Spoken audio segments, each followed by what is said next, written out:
right, let's do a cheers to the Sobeys and Safeway Liquid Beer for the podcast. Be right again. I love you guys. Careful, that cake's hot.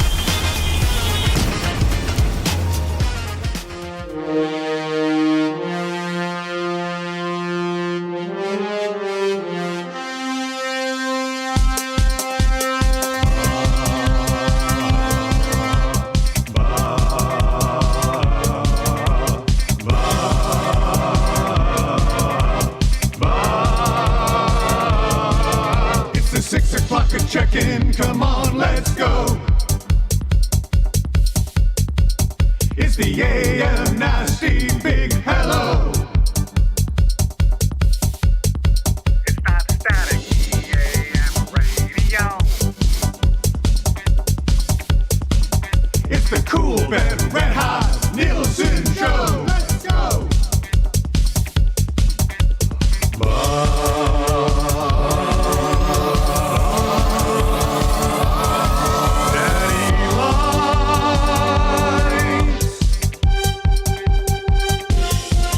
Everybody tuning in, even my wife. Mommy likes too. And those Macramalla intros are cutting like a knife. Hey, it's Mitch texting in, he's your dealer for life. Let's crack at 6 o'clock and log you with some sirloin bites.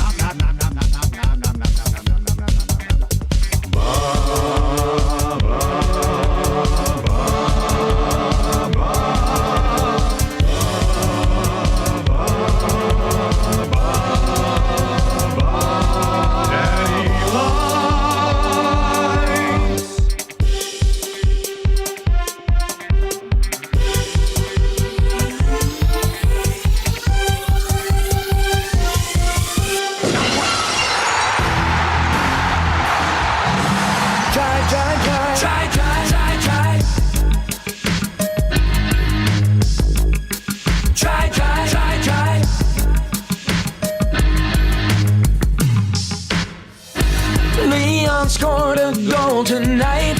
Watching him play is quite a sight.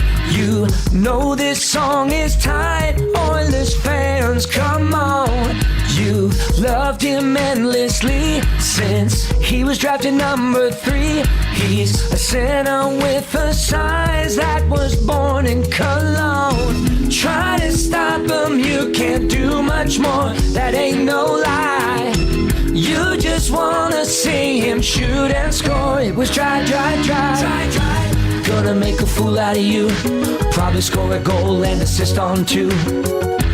You can't stop him, and that ain't no lie. Cause it's try.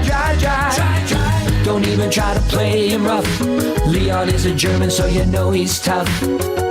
His hands are crazy and Aikens loves his eyes. Yeah, it's try. Gonna make a fool out of you. Probably score a goal and assist on 2.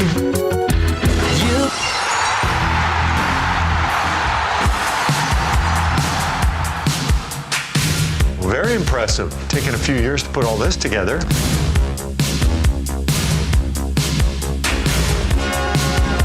It's not a one-year quest because it's so hard to get your hands on.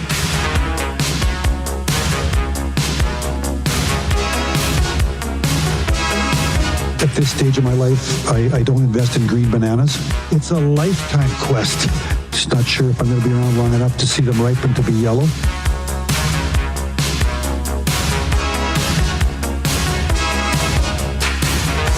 You can't party enough when you win that thing. It's a party machine. Party machine. Girl, I can't understand it. Why you wanna hurt me? That's why it's the Stanley Cup. After all of the things I've done for you. It's hard.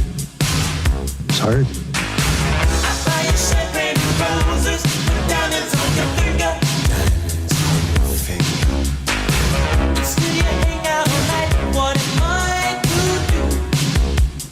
My girl wants to party all the time, party all the time, party all the time. 6:06 a.m.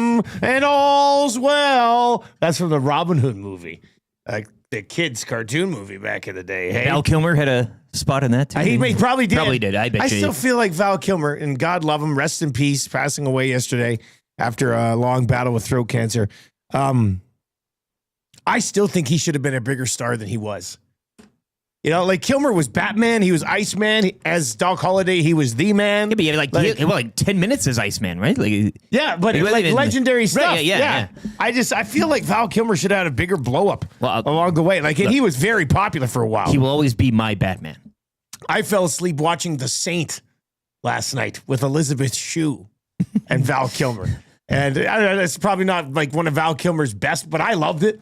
I loved The Saint. I thought that was a terrific movie. His face fit the Batman mask perfectly. It really Like, did, didn't it? Like, he didn't even need the mask. yeah. Strummy in the chat says Val Kilmer was unbelievable as Jim Morrison as well. Yeah. I do want to go back. I've watched that movie, but only like once. I want to go back and It's watch great. that again. If you watch that and then the Jimi Hendrix kind of side-by-side movie, blows it out of the water. Does it Like, really? Yeah. A conch. The party was born to play, A baby. conch for Kilmer, man. I move, in fact, maybe a Tombstone Wednesday today. We kind of, Well, I mean, there's got to be a tribute to Val least Kilmer Doc today Holliday for sure. Wednesday. Oh, dude, that is a hell of a thing for you to say to me. I'm your huckleberry. I mean, I don't think I thought about this last night because I tweeted out, you know, rest in peace, Val Kilmer. Doc Holliday's a top 5 character all time for me. And then after I tweeted it out, I was like, oh, am I exaggerating? But I'm not exaggerating. Like, I thought back to it, and like when somebody says great movie characters, like the most memorable ones to me, the ones that come up are Doc Holliday, Val Kilmer, brilliant. People are going to be like, Dusty, ridiculous, but Not at all. Cameron Poe and Okay, Con Air. sure, yeah. Nick Cage is just, I mean, I absolutely love that character. I think he's the best. It's your personal list. And then my other one would be Walter from Big Lebowski, John Goodman with an absolutely all-time brilliant performance. So, like, I guess maybe I'm Nobody trying from Jurassic Park in that top. No, That's like, I mean, interesting. but there's like I don't have Ron Burgundy in there, and I love that. I mean, Marty McFly and Doc Brown are terrific. But I think my top 3 ever are Cameron Poe, Walter Sobchak, and Doc Holliday. And Kilmer just nails it. I mean, he just absolutely nails it. The whole scene last night, I tweeted, you know, they got the gun in the bar, the guy's flipping then he flips around the shooter cup. The shooter cup? And he's just sweating. Yeah.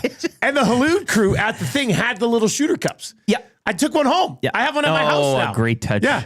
I took one home from the fun spiel. So a shout out, conch to the Halud crew who've really taken our Tombstone Tuesdays to another level. And how about the fact that Val Kilmer, a.k.a. Doc Holliday, passes away on a Tombstone Tuesday? Yeah. It's like Creed announcing on a Tuesday that they're going to play here on a Tuesday. Yeah. Like it's weird.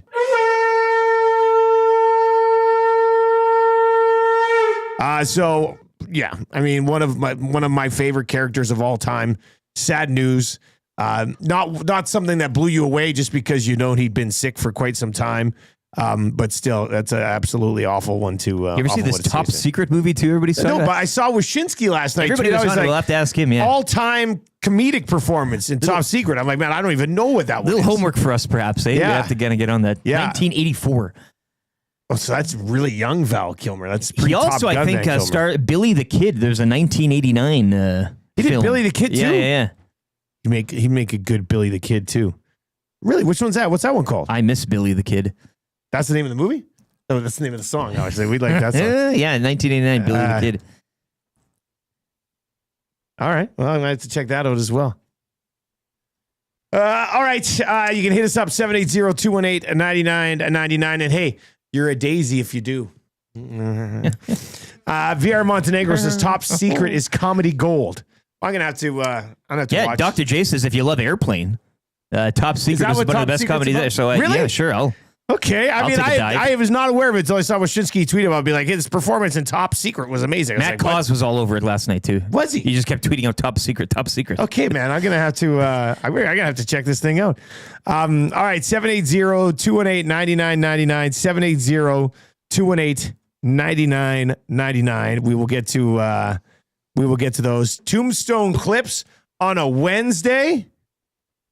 I'm your huckleberry. Right, like It's just every single bloody line in Tombstone from Kilmer is unbelievable. The way he says it, like when Johnny Ringo's like, I was just joking around. And Kilmer's like, I wasn't. Like he's just like all-time performance. I saw somebody last night. I don't know if it was Screen Rant or it was like one of those film sort of Twitters.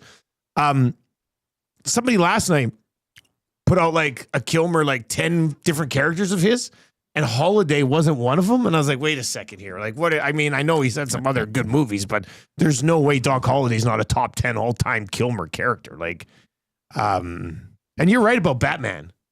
Like his face, like, how do you not get more of a run as Batman too? You know, like no offense to George Clooney. Yeah, nothing against Clooney, but I think Kilmer could have taken it for a little bit of a run. Yeah. So yeah, that was tough.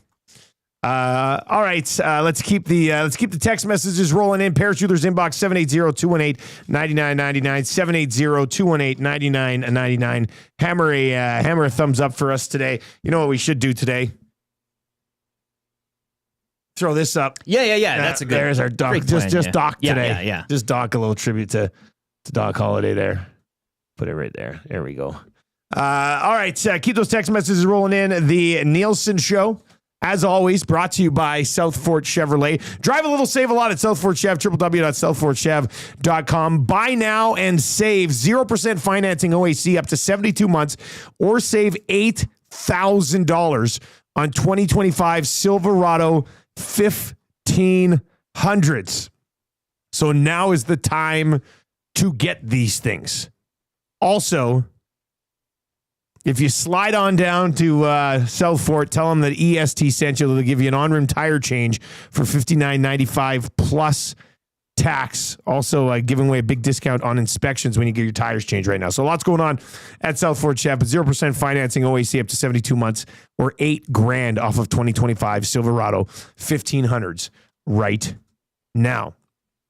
You can text us anytime. That'll get you into the Paris Jewelers inbox, www.parisjewelers.com. 22 stores across 4 provinces, including West Edmonton Mall, Kingsway, Londonderry, Sherwood Park Mall, and St. Albert Centre online. I know we were discussing the largest parking lot in the world being at West Edmonton Mall. And Matty Iwana came in after me. He's like, yeah, I'm surprised you guys didn't know that. But then he goes, you know what? Somebody did say sometime that they kind of called out the legitimacy of it. And they were trying to do the math on like the number of spots, and like I don't think this adds up to square footage or spots or what's like. Yeah. I think spots. I think they're like I don't think. Yeah, somebody. So I mean, it might be under dispute, but the internet says it's it's legit.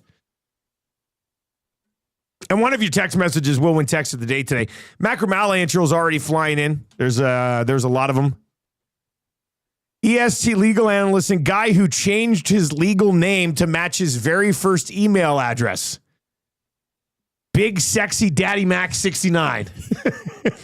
Sounds about right. At Hotmail. EST legal analyst and guy who set the record as the first attorney to represent both the defendant and the plaintiff in the same case. I like that one, and I like him full-blown Mrs. Doubtfiring it. Yeah. Changing his look as he goes back from one side to the other. Not just the tie. EST legal analyst and guy who keeps getting caught scalping tickets to the trials he's taking part in. He's outside. You need to. I don't think I need a ticket. Whispering to this. as you walk by. Yeah. EST legal analyst and guy who's patented anti-werewolf elixir has so far proven to be 100% effective. Listen, you drink this, you'll never become a werewolf. Never fails. All right, so keep those. Then a list of side effects that may cause. EST legal analyst and guy whose ability to forge Grady Dick's signature isn't paying dividends as quickly as he hoped. Wow. What's your special talent? Oh, I can forge Grady Dick's signature. Didn't have Grady Dick catching strays on the show this morning, but here we are. Yeah, I mean, the Oilers beat the Golden Knights, and Grady Dick is taking strays today. Jays are a half game back of the division lead. Did I jump the gun by writing them off? I said wild card. I said they were eliminated. I was bullish. March 27th. I'm stick to my guns on this one. You sure? It's a long season. I'm going to stick to my guns on this one, but we'll see where it goes. I watched a bit of last night's game actually. Bobo Bichette. I hate the stupid TD wall behind. It's dumb. It's like to me it makes it feel like they're They're like hitting inside a simulator. The seats are spaced like 10 feet apart. Yeah, you sit on your own. You don't need that old style backstop they had was that'll be that's a baseball backstop. That's the Jays for like me. the backstop now. It's like the little corporate thing. I hate it. I hate it. Like it drives me nuts to the point where I can't really watch the game for very long because I'm like this looks like some sort of video game setup. Like it's ridiculous. Scott on a hotel balcony in Beaumont says, "Hey guys, when are those 780 shirts going to be available?" The ESTNWO brand. One of my questions at the staff meeting the other night. Let me say this: more on that tomorrow. More on that on tomorrow's show. Yeah, I'll just say this: be ready. Should I come shirtless? I got so many. I don't think we have them. I think we're going straight to the store right away. But you should come shirtless anyway. Hey, okay. In honor of the new shirts, you're not wearing one. I will go the distance. You're not wearing one. All right, let's lay out the show for you today. What a win for the Edmonton Oilers! If you are happy with what you saw last night from the Oil, hammer the thumbs up for us if you're watching over on YouTube today. Pretty impressive performance, especially after a dud first period. Like they did nothing in the first period, and then they still beat Vegas. Vegas's luck ran out last night. Eh? Well, I also wonder how good is Vegas. You know, I don't think Vegas is a scary playoff team. Maybe I'm wrong about the Oilers it. play them good, and they play them good down there too. I'm not scared of going to Vegas or at all. I don't think so. From an Oilers point of view, does it sound too short-sighted and recency bias after last night's game to say that I'm more concerned about the Kings than the Golden Knights? I don't think you need to worry about the Golden Knights because the Blues will take care of them in the opening round anyway. Give this guy the vent. Speaking of a team on a roll, hey? They find a way again. Holy hell. Man, St. Louis Blues will not be denied. We'll get to your morning announcements coming up. We have the morning after show at 6:30 today. Deeper dive into the victory last night. Look, the Golden Knights had their chances late, man. Man, did they blow a couple of opportunities. But in the end, the Edmonton Oilers come away with the dub. We'll get to, that's a good for the Italian center. Old Patty Steinberg from Sportsnet. He writes for CFL.ca, and he did his top 3 running back rankings heading into the season. And I want to get to them. So we're going to go there, Italian center, around 6:45 today. Jamie McLennan, Noodles, is going to pop by just after 7 o'clock this morning. The Fan Zone for fansfirst.ca. Here's the question. How far can the Oilers go in the playoffs with Pickard between the pipes? And Skinner backing him up? Maybe Skinner's hurt still. I don't know. Yeah, I don't know. I'd imagine. This is a Pickard question. Yeah, okay. Yeah. So if just Pickard was the guy, just Pickard. How far do you think they could go? I'd say as far as he can carry them. That's a great answer. You always have the best answer. Well. Like when you guessed that I was going to become Cologne guy 10 minutes into Cologne guy. I don't know how. Yeah, that was nuts. Don't even ask. We are coming at you from the Popeyes Louisiana Kitchen Studio, by the way, where the little mini chicken sandwich, we had 11 of them at the meeting the other day. Those are really good size for if you're not super hungry, you still get the deliciousness, but you're not stuffed after. So if you have not yet tried the mini chicken sandwich or the mini chicken wrap at Popeyes, pick that up. We will get to our Coolbet Canada play of the day. Free advice for Damon Bunting, buying or selling, local slumlord. He's your guy. He actually did reply. Remember last week somebody was asking about the advice of the house? Yes. I would like to know what happened with that guy. Hell of a house. I mean, it was a beautiful home. There, he was going to a bidding war. I did text Bunting for advice for that guy, and Bunting did get back to me, and I sent that advice to the guy. So hopefully it worked out for him. Eric Macramalla will join us to discuss the new NHL deal for Sportsnet. They did send out a release of their own today, making it official. A better graphic. Good. 11 billion Canadian, 12 years. Under the new agreement, fans will have access to more live national games than ever before and fewer regional blackouts, which I find interesting. I'm not 100% sure what this wording means, but there's one thing that kind of jumps out here. National rights across all platforms, including TV, digital streaming for all NHL regular season games in all languages.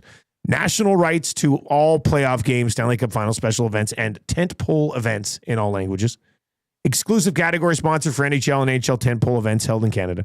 And then this one's interesting. Out-of-market rights for all regional games. So I don't necessarily know what that means, but it sounds like, and when it says fans will have access to more live national games than ever before and fewer regional blackouts. And then it says out of market rights for all regional games. Does that mean when like TSN has a Winnipeg game that they have the regional rights on? Can they think Sportsnet somehow put it out as well? That'd be nice. I'm curious about that one. So I'll text some people and see if I can figure anything out there. So Macramalla will join us to discuss that. He'll be by around 7:45. Kind of easy trivia. 3 questions too many. Wyshynski from ESPN on the Oilers and Golden Knights. The Blues find a way. Ovi scores again. And he wants to talk Val Kilmer. Yeah, tell us about Top Secret. NHL, the TV rights, lots there. Lieutenant Eric's weekly rankings of power. Marvin Basin still reporting the wrap for William Huff. So we do have a jam-packed show today. And of course, you're fired up. The Edmonton Oilers picking up a pretty impressive victory down in Vegas last night. Let's dive into your morning announcements here for 100.3 The Bear, Edmonton's best rock. You can McCord every single morning, and the lovely Jess Jackson on the way home.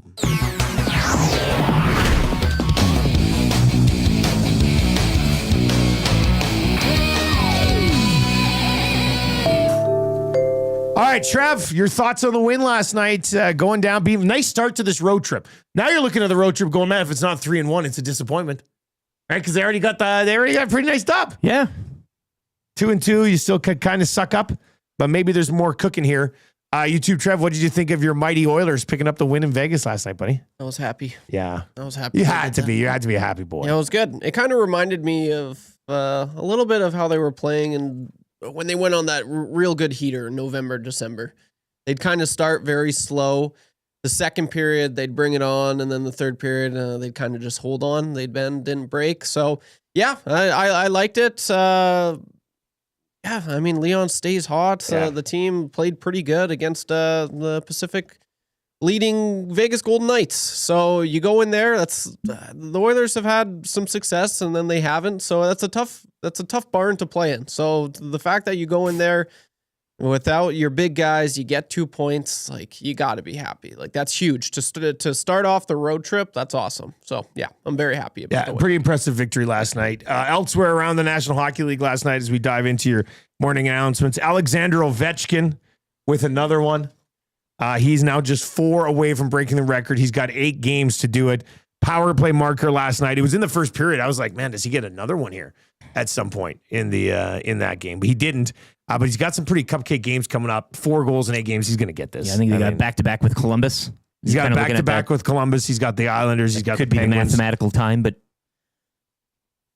he's going to track down that record. It's almost the exact same amount of games as Gretzky too, which is kind of impressive. Washington did pick up the win, 4-3. Ovi is 4 goals away from breaking the record, 3 goals away from tying the record. The Ottawa Senators can't beat the Buffalo Sabres. We talked about this a little bit yesterday on the Lock Shop. Buffalo just has their number. Buffalo beats them again, goes into Ottawa, hands them a 5-2 loss. Senators are pretty comfortable. Buffalo don't want to finish last. Like are they eliminated yet? Like, is that still like they can still put on a bit of a they get on a roll. Be careful. You want to watch out for those Buffalo Sabres. Well, the whole Eastern Conference, it's all still at play here, right? Tough loss for the Calgary Flames. They're fading. Second half, back-to-back. After picking up a win, they lose to Utah 3-1. That one hurts a little bit. And the Winnipeg Jets cannot do any favors for the Edmonton Oilers as they go down to LA and suffer the same fate in LA that pretty much everybody suffers in LA, and they lose to the Kings 4-1 in that hockey. Not to mention of Le Habitant as well. Huge win. I saw somebody last night say that Nick Suzuki is the captain. And he's going to lead them to a cup. I was just like, come on. I mean, we're probably getting a little carried away. I know that's a hot take. I know it was a nice overtime winner, but let's calm down. They were down 2-1 to Florida as well. Came back and won that hockey game. Huge one for them as they tried to be another Canadian team to sneak into the playoffs. Interesting night in the association last night as well. A couple of the all-time greats just go off last night. It was impressive.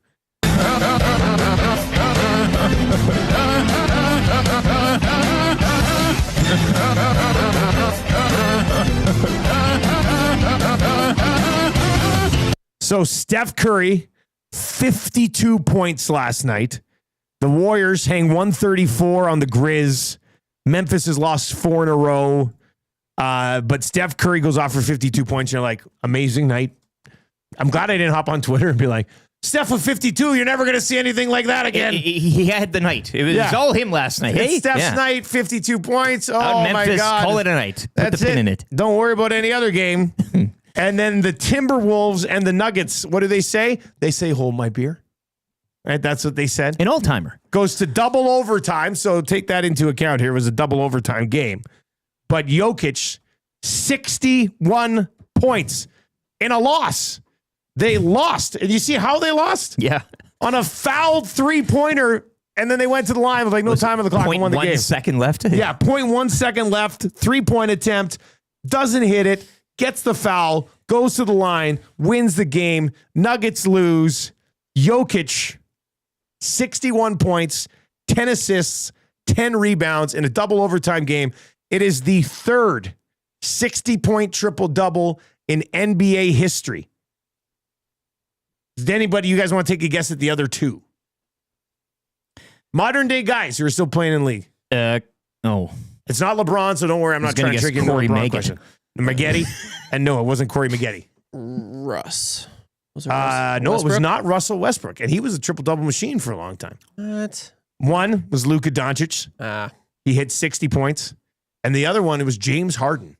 James Harden had a 60-point triple-double as well. Jokic's 61 is the most points ever in a triple-double. And the line that Steph had last night, it was like the third time ever that anybody in the league had that type of game because he had over 50 points.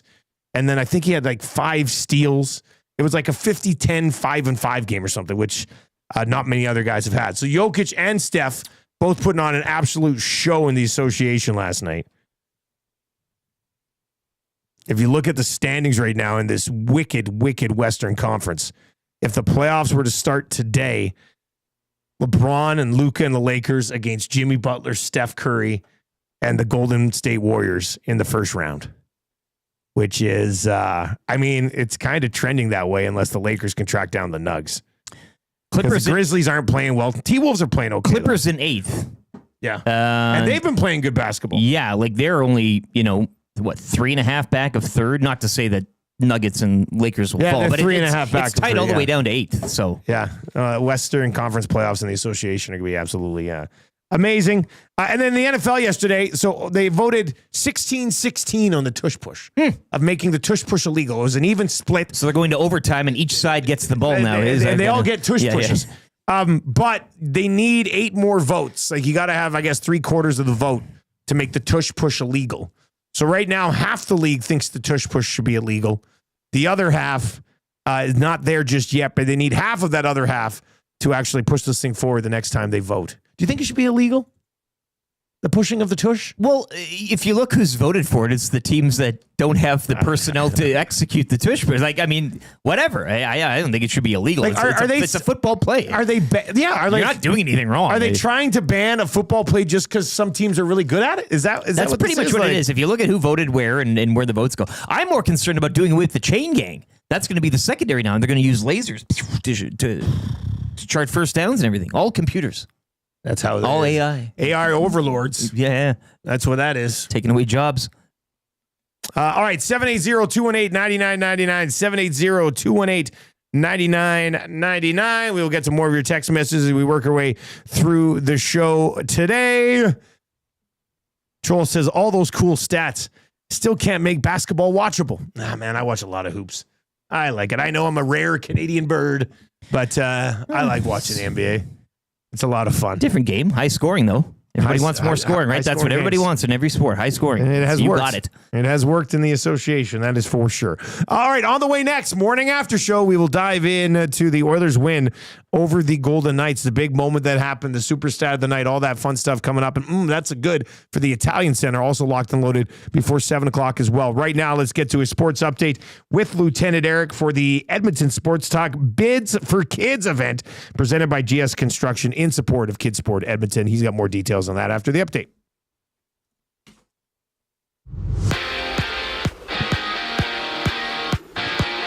Leon Draisaitl's 52nd of the season and career goal 399. helping lead the Oilers to a 3-2 victory over the Golden Knights down in Vegas. The 4-game road trip continues tomorrow in San Jose. Elsewhere last night, the Kings defeating the Jets 4-1. LA now remains 2 points up on the Oilers for second. Flames fall in Utah 3-1. Calgary's now lost 3 of 4. Cam Fowler, the overtime winner. Blues remain red hot, 2-1 over the Red Wings. St. Louis have won 10 straight. Nick Suzuki scoring in overtime to Habs top the Panthers 3-2. And Alex Ovechkin, goal 891, now just 4 back of passing Wayne Gretzky. Capitals take it over the Bruins 4-3. Later tonight, 5 games on the schedule. Vancouver entertains Seattle. Colorado visits Chicago. The Leafs host the Panthers in a battle for Atlantic supremacy. Washington and Carolina, and the Rangers at home to Minnesota. Ethan McKenzie with the go-ahead goal with just under 5 minutes remaining as the Oil Kings would knock off the PA Raiders 3-2.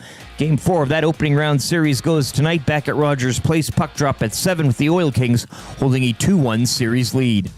Bo Bichette with a pair of 8th-inning RBIs as the Jays would defeat the Nationals 5-3. That series will wrap up this afternoon. First pitch 1:07 as the Jays look for the sweep. Nikola Jokic, 61 points in a triple-double. Not enough, though, as the Nuggets fall to the T-Wolves 140-139 in double overtime. It was the Warriors topping the Grizzlies 134-125. Steph Curry, 52 points. And the Bulls, they defeat the Raptors 137-118. 9 games in the association tonight.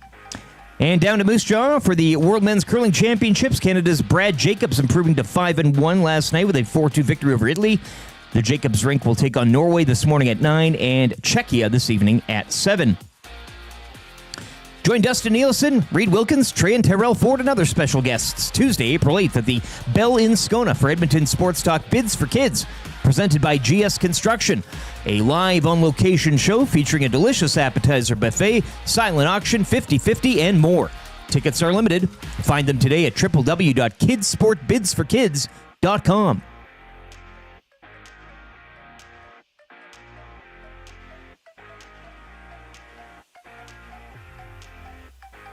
I can remember back being an 11-year-old kid, about 75 pounds on the basketball court against the neighborhood bully, kicking his behind left, right, and center. I call you when I need you, my heart's on fire.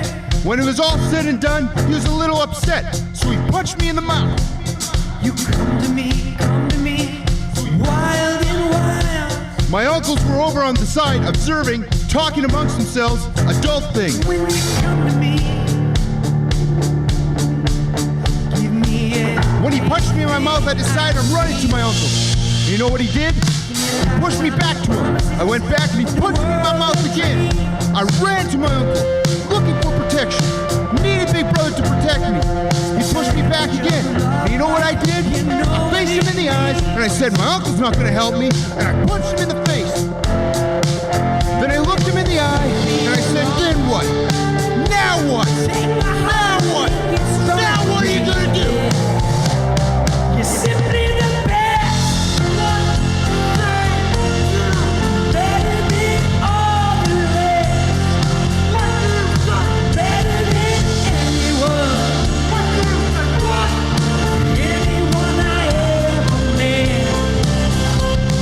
Stuck on your heart.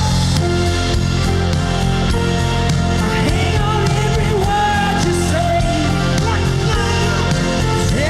Oh, Whale of the Wolf with a little Cavis Reed pump-up song.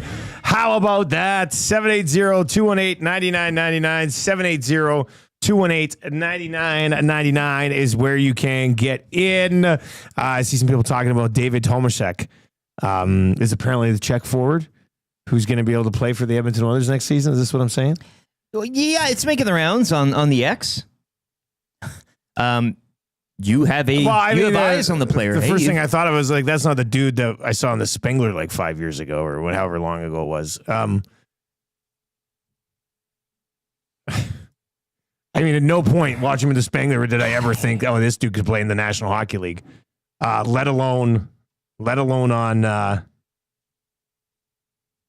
Stanley Cup contender. Like it seems, I know he's having a big year in Sweden. But let me see. What year did he play Spengler? 22, 23. So yeah, a few years ago. I mean, if I remember correctly, pretty shifty dude. I don't know. I don't know if I'm guaranteeing him a spot on the roster next year. If that's what they're doing, I don't agree with it. But RCN said somebody suggested his name and Bob giggled like a schoolgirl.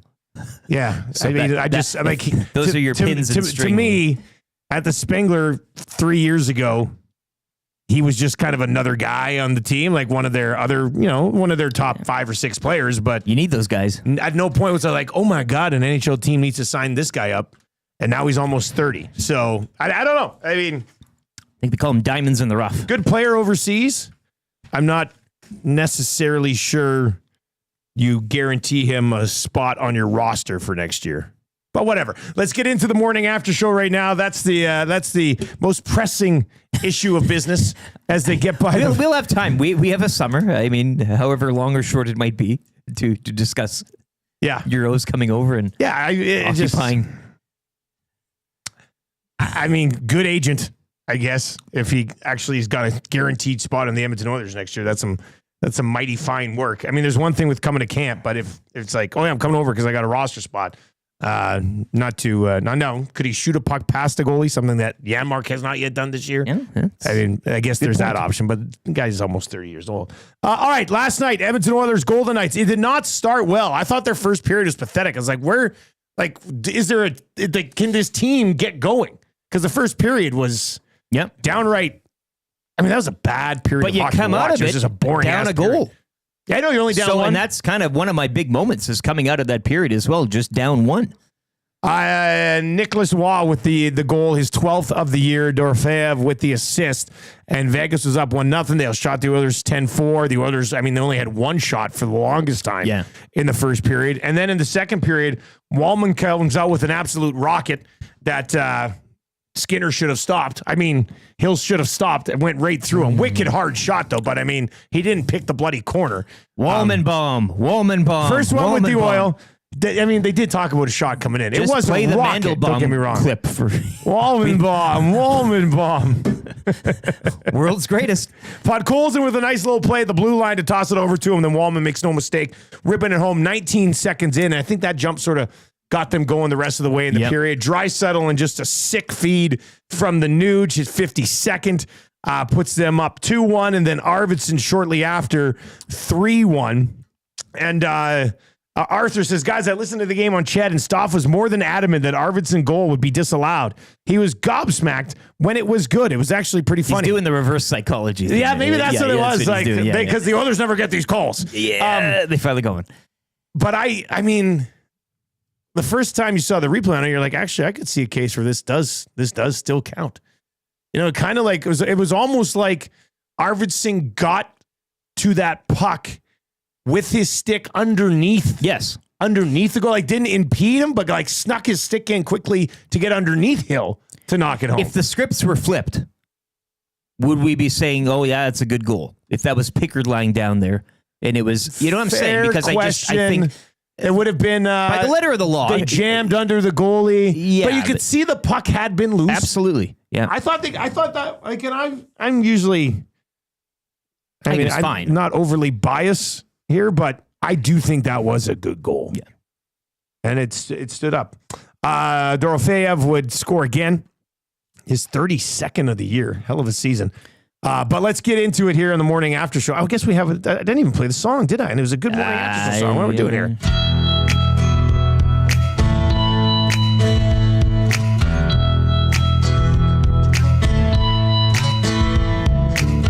There's something happening here.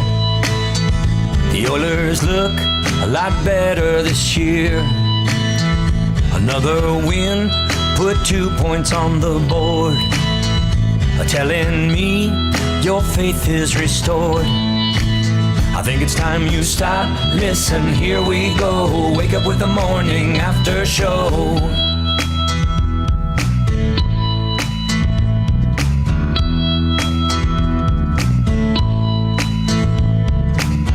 This year's team's looking strong. Connor and Leon, they can't do no wrong. 6 o'clockers are losing their minds. Getting so many messages on the text line. Think it's time you stop. Listen, here we go. Wake up with the morning after show.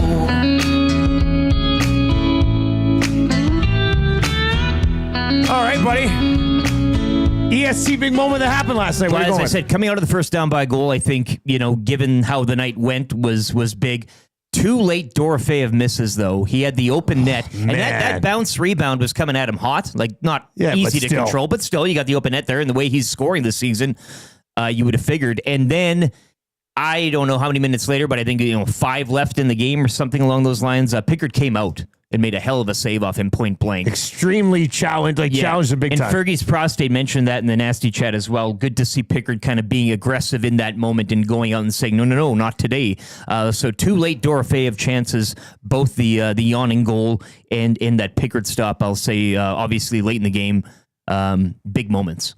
Yeah, I mean, Vegas did have their chances. They did. Like glorious looks to tie the game. And a great second period from the Oilers. A reversal of the shot count, really. Yeah. 10-4 after the first, as you mentioned. They only had one for the longest time, but 11-4 Oilers outshot them in the second, and that's kind of. And then the third was kind of a saw-off there. But this is why I was going to go with the Wallman goal being the thing, because they were very blah in the first period, and then to get a goal right 19 off the hop, seconds in.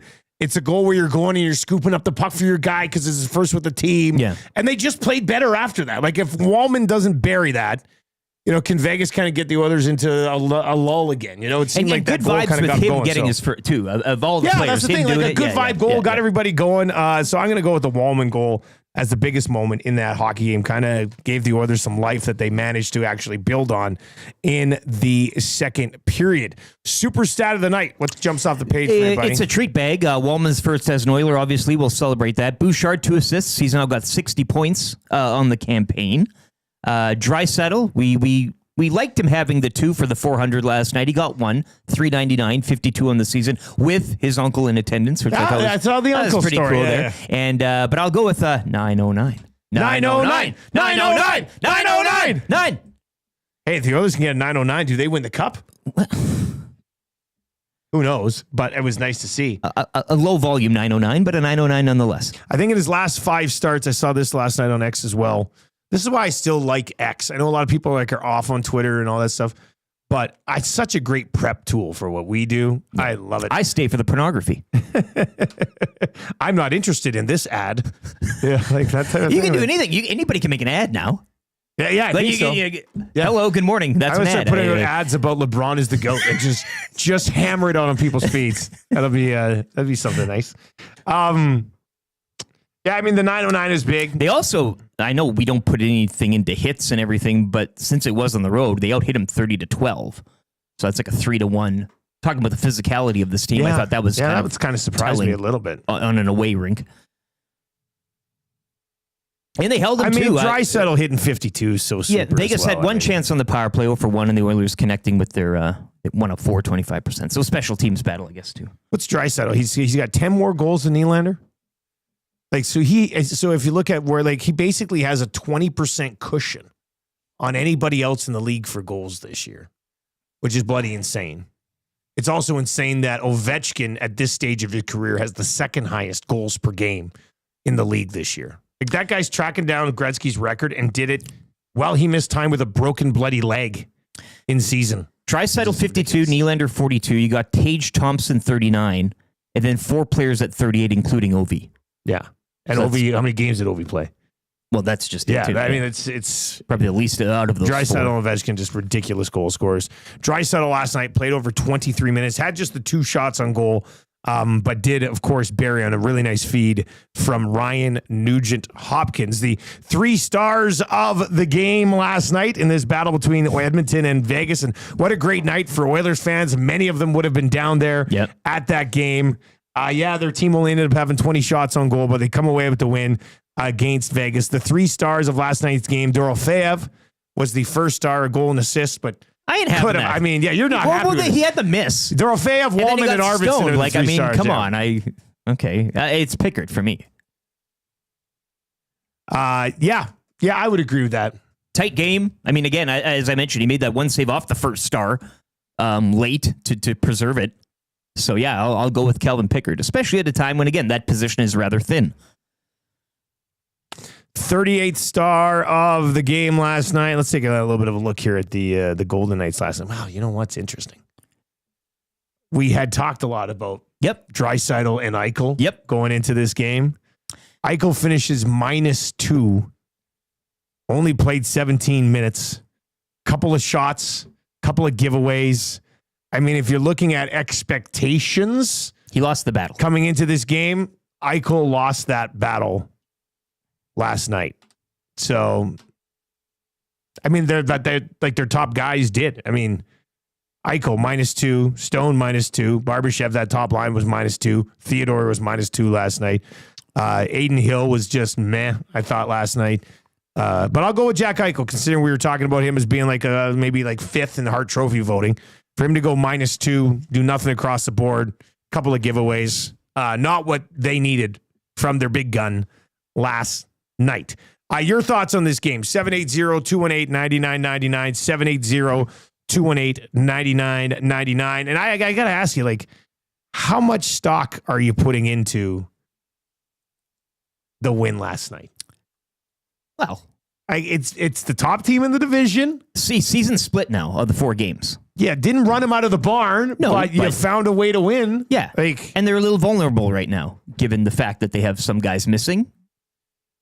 Can I tell you a thought I had last night that I wasn't even sure I was going to share on this show? But we're open books. Tweet it out and make it an ad. No, I can't. I should do that. But this was the first time I ever thought this. After for Edmonton sports talk, it would not be a good thing. But I was sitting there watching the game last night, and Draisaitl was getting set up to take a face-off.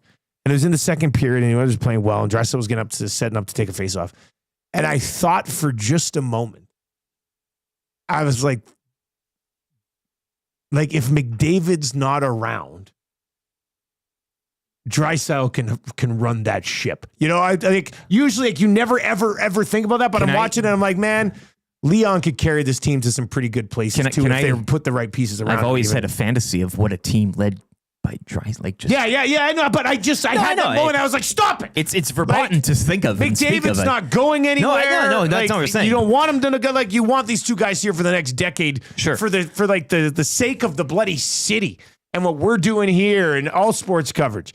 But just like I never had that thought before, and just watching Leon the last couple of games without him, and then he was just sort of setting up to take a draw, and my mind was just like, it was just like Draisaitl's team. You know, like he's a superstar enough level that you're like cap space. But I mean, I'm not even thinking about all that stuff. No, it was a Trevor. You mad at me for even having that thought?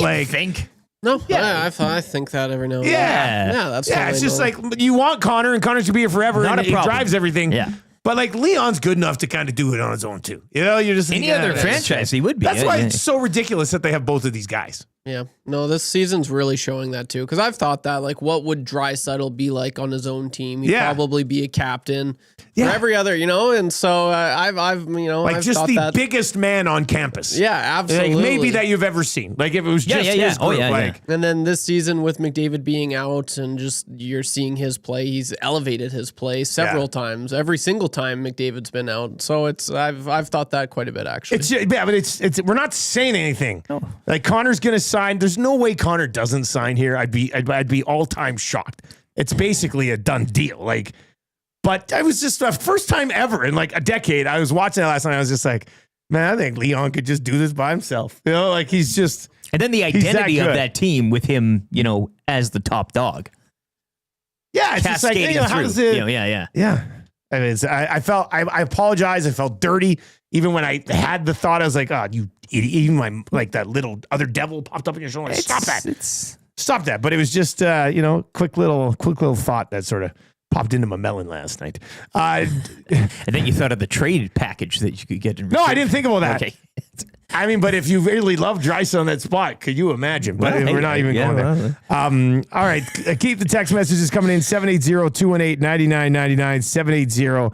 780-218-9999. And we'll get to a few more of those text messages as we work our way through this. Punker Junker Jones says, no disrespect to the GOAT, but I think I trust this team more with Draisaitl and no McDavid than I do with McDavid and no Draisaitl. That's a Which is, I mean, maybe that's part of the fair question. Yada yada yada. They got both, and they're going to be here forever. Yeah. But I can see what they're saying there. Jordan says Pickard to Dora Fave in the third. Not tonight, Butch. Not tonight, Butch. On a McLennan Wednesday as well. That's actually pretty funny. All right, that is your morning after show. We do have Jamie McLennan coming up just after 7:00 today. Let's get into the Italian Center. That's good right now. That's a good for the Italian Center. If you've not yet picked up that damn lasagna, you're missing out. It's absolutely, we can't say enough about it. It's one of the best lasagnas you're ever going to have in your entire life. Pick it up, pop it in the oven for 20 minutes, and boom, you're a dinner hero. This guy's ate somewhere between 12 and 15 pounds of lasagna. Highly enthused. Yeah. Very enthused. All right, so let's get into it. That's good for the Italian Center. Trev, throw that up. We're going to get to this. So I know people are going to be like, don't you dare step away from the Oilers and Golden Knights for the next 6 minutes or so. But on a sports show? I know. And I look, I think we do a better job than anybody in the country talking about the Canadian Football League. I think I call games. I love it. You've been a lifelong CFL fan. Awanik goes, like we all love Reed, Glue Guy, like we all love the Canadian, even the younger guys, Zach and Trev are starting to love the Canadian Football League. So I saw this article yesterday. Steinberg, who works for Sportsnet but doesn't work for CFL.ca, laid out his top 3 running backs coming into the season. Number 1, it would be unanimous. Nobody in the world would have a take that he's not the top running back in the league. Brady Oliveira, Winnipeg Blue Bombers, number 1. I get it. Canadian to boot. CFL superstar. Yeah. Sorry, Herb. I said it. Oh, boy. But number 2 on the list was Justin Rankin of the Edmonton Elks, of the Double E. And he averaged 7.6 yards per carry last year. Now, only came in remember, he was in camp and they were trying to use him as like a slot receiver, and it just didn't work. Kevin Brown was still around and did. Jones, I don't think Jones, and then anyway, post Jones, Rankin became a thing to the point where Kevin Brown's gone now. And Kevin Brown was the guy that we might have put in a top 5 conversation this time last year. Now he's gone, and you're sitting here looking at Justin Rankin. I was a little surprised by it. And then Kadeem Carey, who's been steady for a while now, was good in Calgary, he's good in Toronto. He was the number 3 guy on the list. But do you think it's crazy to have Justin Rankin after just half a season as the number 2 running back? So he's looking ahead, right? He's not ranking based on type of, this is taking what we saw last year and then moving ahead. Well, so I think Steinberg's looking at the 7.6 yards per carry and being like, what can he do this year? Now, what can he do this year? And you're right. I mean, last year was a bit of a trident. You had, Leak is a specialist. So he's not a true, between the... But he's back too, right? You got he's Leak back, and Rankin. but I'm just saying he's not like a true, when you think of like a traditional running back there, highly electric player. But sure, why not? Brady Oliveira sits, okay, we can forget about him at the top. Kadeem Carey, he's been around, he's been there, done that. Grey Cup champion here recently. I mean, that's on the tip of your tongue. Outside of those two, where else, you can play the elimination game. And where else are you going? I would still give Stanback some love. Fair enough. I would give Stanback some love. I've always been a Walter Fletcher fan. I liked how he runs. I liked him when he was here. But, I mean... I still think James Butler's a great running back. And he's resurfaced in BC after he sort of fell out of favor with the Ticats last year. Yeah. I think Butler's a good running back. I'm not too sure what new skinny AJ Ouellette looks like. That's going to be interesting. We'll see what happens there. Raquel Armstead as well. He didn't have a lot of opportunities, but maybe seeing him now with on a team for sure and knowing where he's going to go. But yeah, I mean, if you play the elimination game, and I like Rankin because he is more of a traditional build of a running back. He can get you those tough yards inside. He can spring it outside. And when you have him and Leak as a partnership, that's a thunder lightning type of. I really want to see some sets this year where it's Trey Ford under center and you've got Leak and Rankin behind him. The things that you could do with those 3 guys in the running game could be all time. Yeah. If it's executed properly, it could be really, really, really impressive. So we'll see. Somebody might come, that's the beauty of the CFL. Somebody will arrive on the scene and turn our necks. But yeah, right now, I don't think it's too much of an unfair shout looking around the league. And given what you saw from him in glimpses last year, when, as you mentioned, coming in kind of halfway, getting that average, but then also what can come in a set with Trey and Javon Leak back there and him being kind of, as I said, the true style running back between the tackles, that type of thing. It's exciting talking Canadian Football League, isn't it? We got the draft and we got camps and we got the season going. We are about 2 months away from things really getting fired And we up might be here. closer to a commissioner. And we might, yeah. Apparently. So tell what's this? What'd you see? This was I didn't even see this last night. Making the rounds yesterday, Dan Ralph, who covers the Canadian Football League out east, Canadian Press. Ralph gets a lot of stuff. Yep. He tweeted 16 hours ago, hearing TSN President Stuart Johnston has emerged as the leading candidate to become the next CFL commissioner. He would replace Ambrosi, who announced in October, yada, yada, Yeah, to replace the name. So Stuart Johnston. That's an interesting one. I mean, that would be great news for me, I would think, as a CFL on TSN play-by-play guy, if the president of the network leaves to become the commissioner. I mean, I would assume that relationship would continue. People have been asking about the rights too, and that's gonna be coming CFL up, needs it and right? TSN needs it. Yeah. It's as simple as that. So, well, that would be interesting. Huh. a name that wasn't really bandied about in any circles, I don't think. Yeah. Prior to Ralph's tweets. So, yeah, we'll see. Anyway, exciting times. We will have Trey and Tyrell Ford on the show tomorrow. They're going to join us at the same time. It'll be a fun little chat. Kind of a little bit of a sneak peek of the Bids for Kids event presented by GS Construction. Next Tuesday night, Bell and Scona. Come on down. Teef was texting me yesterday about his brother, Asif. And then Atif said he might come to the event. But there's going to be a bunch of nasties rolling in there. If you don't have your tickets yet, it's going to be a fun. And it's just like Tuesday after work on your way home, you pop by. You're still home by like 8:30, 9 o'clock. So it's going to be it's a nice little Tuesday night. Jay and Reed are going to be doing their show there from 3 until 6 at Bell and Scona, and then the event will be taking place upstairs. www.kidsportbidsforkids.com. If you would like to get tickets, that's kidsportbidsforkids.com. And we actually have a pair of tickets that we're going to give away right now. So if you would like to get into this event for free, we do have a pair of tickets right now. Text us 780-218-9999, 780-218-9999. Here's the question. Name Jake Potato will be there as well. Jake Potato's going to be in the house. Name all 3 running backs that had 500 yards each last year for Edmonton. All 3 of their names have been mentioned in the last 5 minutes. Jason Milne in the Paris Jewelers inbox. The addition of David Beard will make a huge difference to the run game as well. Maybe that's where Pat's thinking too. But good to see the glue guy. Yeah, glue guy. Who doesn't like? We love the CFL here at EST, man. It's everybody loves it.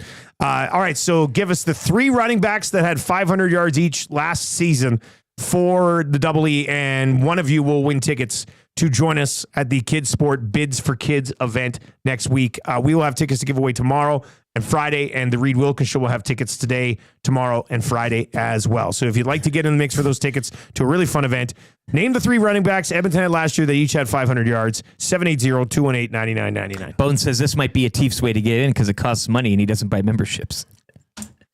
Teef's not winning these tickets. I know it's a random draw, but I'm telling you right now, that's not happening.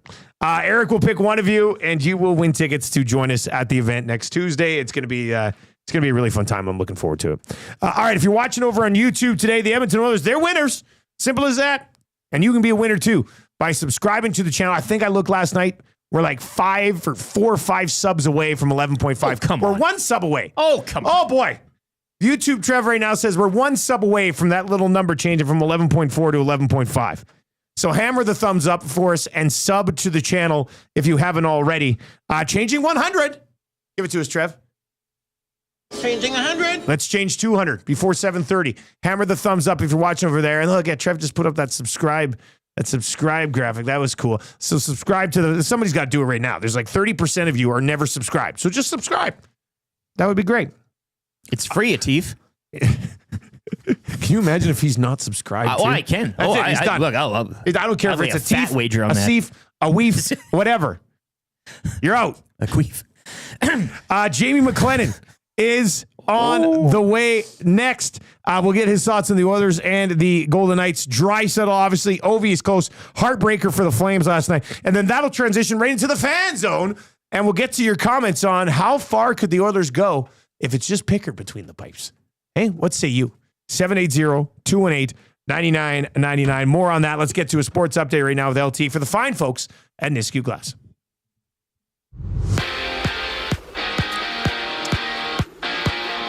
Calvin Pickard, 20 saves as the Oilers snap Vegas' 6-game win streak with a 3-2 victory, kicking off a 4-game road trip. The trip will continue tomorrow night in San Jose. Elsewhere last night, Kings over the Jets 4-1. With those results, LA remain 2 points up on the Oilers for second in the Pacific. Flames fall in Utah 3-1. Blues, they continue to win. They've now won 10 straight following a 2-1 overtime victory against Detroit. Nick Suzuki, the overtime hero, Habs topped the Panthers 3-2. And Alex Ovechkin, goal 891. He is now just 4 back of passing Wayne Gretzky as the Capitals defeat the Bruins 4-3. Action tonight, we'll see the Rangers at home to Minnesota. OV Watch continues as the Capitals visit the Hurricanes. Toronto hosts Florida, Chicago at home to Colorado, and Seattle travel to Vancouver. Ethan McKenzie with the go-ahead goal. Just under 5 minutes left as the Oil Kings would knock off the PA Raiders 3-2. Game 4 will go tonight, 7 o'clock down at Rogers Place, with the Oil Kings holding a 2-1 series lead. Toronto Blue Jays will look for the series sweep of the Nationals later this afternoon at 1:07. Jays defeating the Nats 5-3 last night as Bo Bichette had a pair of 8th-inning RBIs. Nikola Jokic, 61 points in a triple-double, but not enough as the Nuggets follow the T-Wolves 140-139 in double OT. Warriors topping the Grizzlies 134-125. Steph Curry with a cool 52. And the Bulls over the Raptors 137-118. 9 games dot the NBA schedule later tonight. Down to Moose Jaw for the World Men's Curling Championships. Canada's Brad Jacobs improving to 5-1 with a 4-2 victory over Italy last night. Canada will be playing twice today, later this morning against Norway at 9, and the evening draw at 7 against Czechia. If you've been thinking about new windows and doors, replacing those grimy sealed units, getting that torn-up screen repaired, or making sure your patio doors and windows are working properly, Nisku Glass is here to help. We can also get that chipped and cracked windshield changed and spruced up with a new set of wipers and water-repellent coating. Call us today to get booked for a free estimate and assessment. And remember to mention EST to receive a 10% discount on all residential, commercial, and automotive glass purchases. We won't just meet your glass needs, we'll shatter them at Nisku Glass.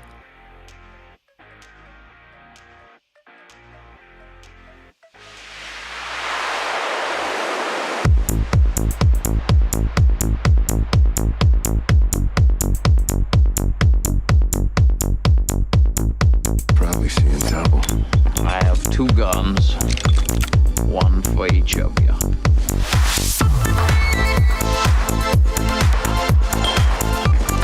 I know. Let's have a spelling contest. What about just... Why, Johnny Ringo. You look like somebody just walked over a grave.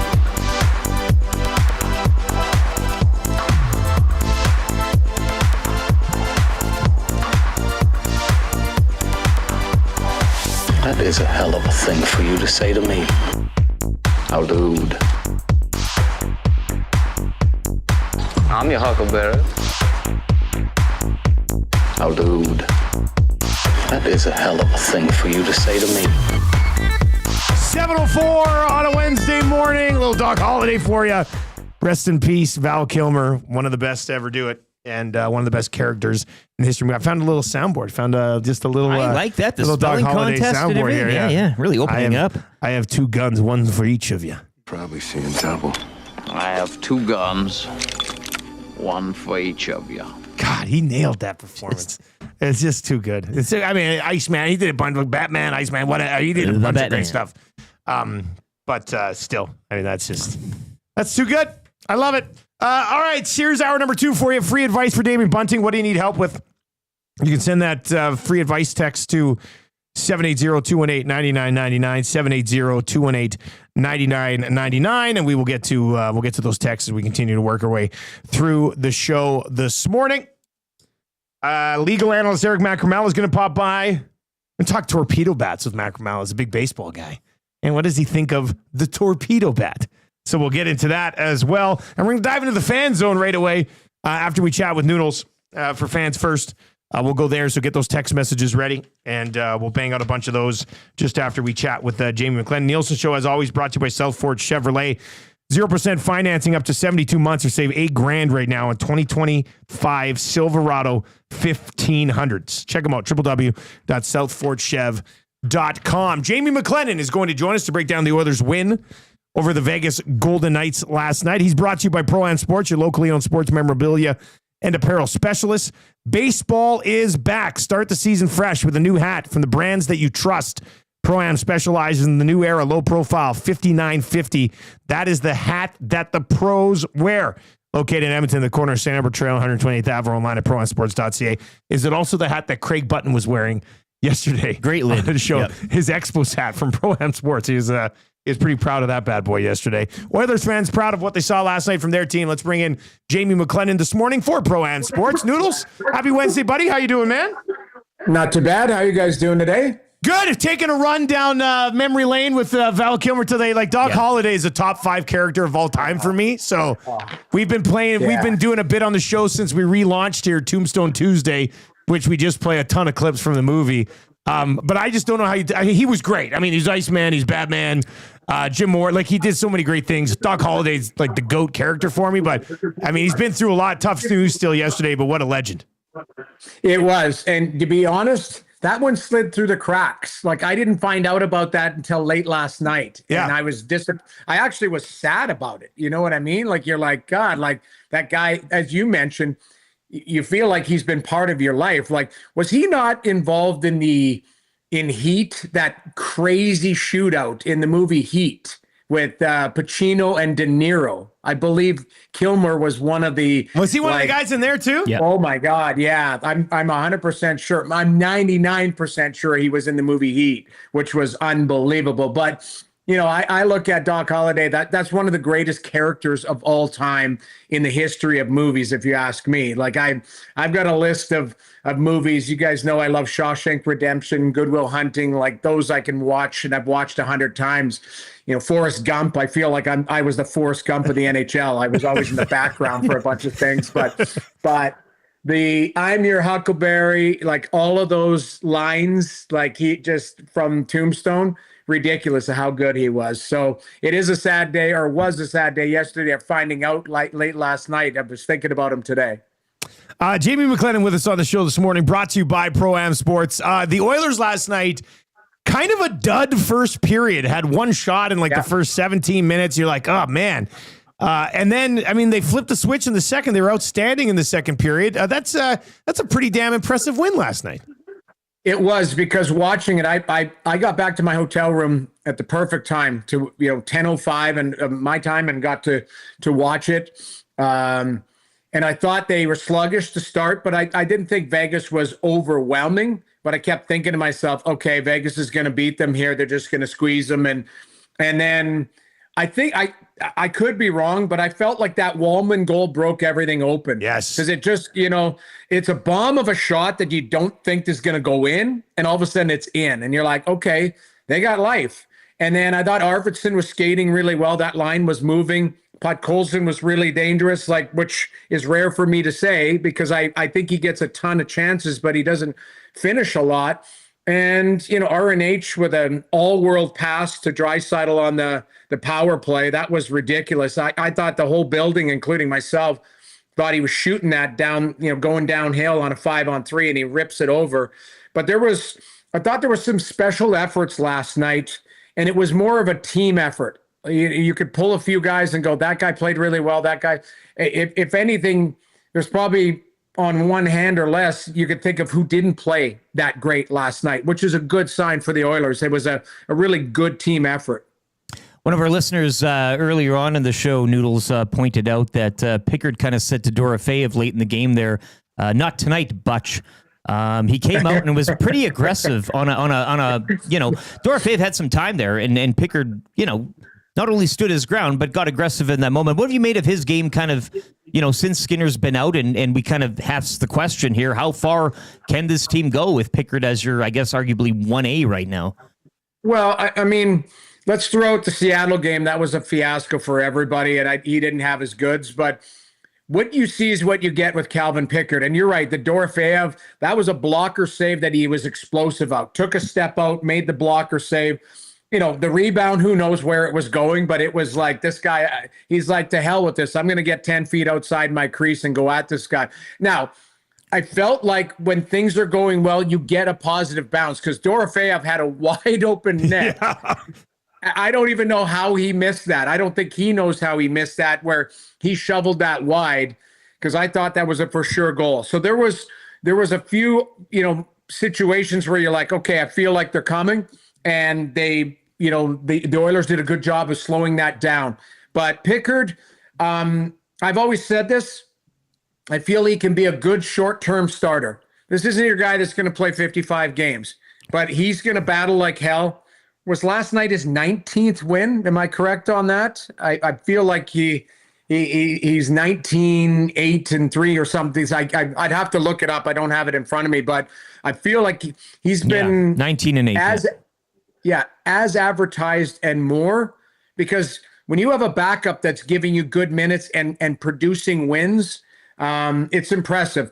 And it's not a Picasso what he does in there. Like, I'll be on a Picasso, how you pronounce it. Like it's sometimes ugly. Like he's explosive all over the net. I've said it before, he doesn't have a clean butterfly. Like, sometimes it looks like an unmade bed, but he gets it done. And I love the way that he battles. And I think the team battles for him. But I'll be honest, they're going to need Stu back. They're going to need a rejuvenated Stu, not a guy just coming back to fill the net. They need Stuart Skinner to have a reset. And this might be a blessing in disguise if Skinner can get back on the ice and work on some of the details of his game and come back and hit the ground running, because they're going to need him in the playoffs. They might need both, but in the end, I think Pickard's done a terrific job in the absence of Stuart Skinner. I think you kind of said street hockey type of. Yeah, I mean, he's a little bit, he's a little like road hockey-ish. He's in there, right? Which is exactly the challenging on that one goal. You're like, in road hockey, you're just like, I got fired. He's coming at me. Like, just go at it. Hey, I'm going at this, and let's see what happens. And it was a great save. Yeah, somebody brought it up last night, and I don't think we'll get to the position where this needs to happen, but it was a curious thought process. And this morning with the way Skinner's played lately, like, there's a lot of people who are just like, man, just like Pickard be the guy. But Noodles, with his style of play, somebody asked me on Twitter last night, or was a reply to a comment or something, where they're like, I think a team in a series could really sort of figure out a way to, take care of business against Pickard if you're seeing him 4 or 5 games in a row. Is that why they have to get Skinner ramped back up? Is that an accurate assessment, do you think? Yes. Yeah. And it's not even... When you do a pre-scout on Skinner, there are certain things, there's strengths of his game and there's weaknesses. It's the same thing with Calvin Pickard. There's a reason why Calvin Pickard has been, for the most part, a backup in the league. And that's no slight. I was a backup in the league. I knew my limitations, and I was fortunate enough to play behind some great goaltenders. But there was a difference in talent level. There was a difference in size. There was a difference in, as I talked about before, technical mechanics. And, Pickard, there's no doubt he works his ass off in the net. What you see is what you get. He battles. But when you play a team, for example, potentially 7 times, they will expose some of the, warts in his game, just as they will with Stuart Skinner too. But the challenge is, does the team, cover up those warts? Does the Oilers not allow lateral motion plays so that Skinner doesn't get opened up or Pickard doesn't get opened up? Those are the things, because I will say I liked, for the most part, yes, Vegas had a push last night, but I really liked the dedication and determination defensively from the whole group. There were mistakes. There were mistakes that cost chances, but it's a fast game and things happen. But I thought the Edmonton Oilers last night were really dialed into the details of their game, and they knew they had to be. Vegas is a hell of a team, and they'll make you look bad if you don't smarten up defensively. So to me, I think there's I thought it goes hand in hand. You've got Pickard, but you've also got a solid defensive effort from the group. I don't want to just gloss over the Sharks game on Thursday, but they get the Kings on Saturday, which is a huge game, and nothing against Vegas, because they're a great team as well. But I mean, Los Angeles, look what they did to Winnipeg last night. Like, Los Angeles Kings are as legit as they come right now, are they not? They are, and it is concerning because, if they get that extra home game, they've lost 4 games at home all season, and they lost one to the Leafs the other day, which, you could argue, there was a high stick that was missed on the Matthews goal, shorthand goal. a power play goal right after that. But to me, LA is as strong from a systematic way. Like they don't give up a lot. The goaltender's been really good. They've got some bite. They've got some speed. They've got some skill. So anybody who thinks that the Oilers are just going to roll in and steamroll them, I don't think that's the case. If in that first round of the playoffs, they're going to have their work cut out for them, and they're going to need all their best players playing to their capability if you're going to beat the LA Kings, especially if you don't climb on top of them as far as the standings. If you end up in third instead of second, that's one less home game potentially in a 7-game series, and LA's been dominant at home. So it's a big game, and you're right. You don't want to gloss over San Jose because San Jose's got some good young players, and if you take them lightly, they can make you pay. But that Saturday night game against LA will be that should be a precursor to what we're going to be looking at. Now, that being said, I know I'm getting long-winded on it. What is this the Oilers team that's playing them? Because I would argue not. That's not going to have McDavid. You're not, going to have Skinner, I think. You're not going to have Frederick. You're not going to have Kane. Yeah, I don't know if Ekholm is close to playing. Like, that's 5 impact players for your lineup that you'll be playing them. So what you're going to do is battle through and then hope that the guys that I just mentioned are impact players when they need to be here soon. Weird night for Vegas as they do lose. They remain top of the division. They clinch a playoff spot officially in the process, but looking at this morning as it stands, I mean, got to be chewing those fingernails at seeing a St. Louis Blues opening round matchup. That's your reward for capturing the flag in the division right now. And St. Louis has something. I'm not going to say it was like 2019 when they won. Like they just they found it from January 8th and kind of mowed right through. But they do have something special going as far as systematic play. Obviously, I'm sure it's a sore spot because you got Holloway and Broberg playing so well. But, the team has skill. They've got depth. They've got a little hunger to their game and certainly have some confidence now where, they're down 1-0 against Detroit, and all of a sudden they find a way to get it done in overtime. Like this, 10 wins in a row is no joke. So I'm waiting for them to kind of have a market reset, and it hasn't happened yet. But you're right. St. Louis is kind of peaking at the right time. And you're right. If Vegas doesn't, they can't take them lightly, put it that way. I would still take Vegas, but it's not a slam dunk that's Vegas in 4. That's Vegas in 6 or 7, and St. Louis will give them all they can handle if that's the matchup. Playoffs just around the corner. Can't wait. We'll work our way through the stretch and then set things up when it really, really matters. Noodles, as always, buddy. Appreciate the time, man. Thanks a lot. Thanks for having me. There you go. That is Jamie McLennan, co-host of Overdrive, obviously. If we had a little bit more time, I wanted to ask him why the Sens can't beat the Sabres. I mean, the Sens have had a pretty good year. Can't beat Buffalo. Sabres are still fighting for a wild card spot, man. They're not out of it yet. You think the Stars catch Winnipeg?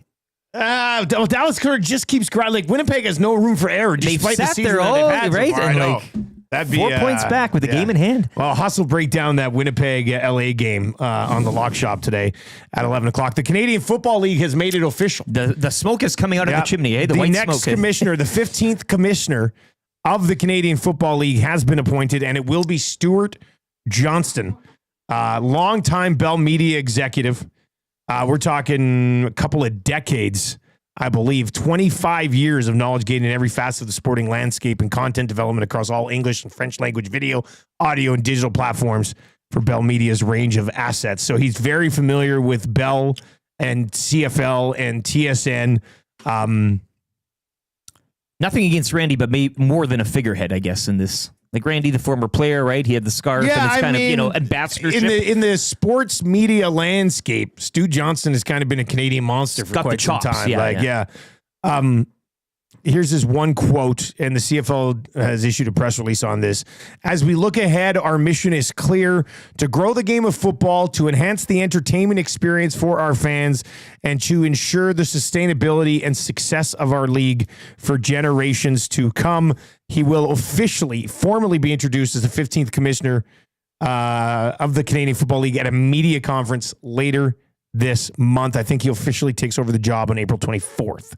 So Stu Johnston, the new commissioner, the 15th commissioner of the Canadian Football League, and comes from a background that's very familiar with the CFL. The business of it. I like the hire, but we'll see where it goes. If you want to chime in, 780-218-9999, 780-218-9999. As YouTube Trev points out, just 37 likes away from changing 200 before 7:30. Easy peasy. Let's do it. If you're watching on YouTube, and hammer the thumbs up for us. They were at the 11 point. I see it. You changing 11.5.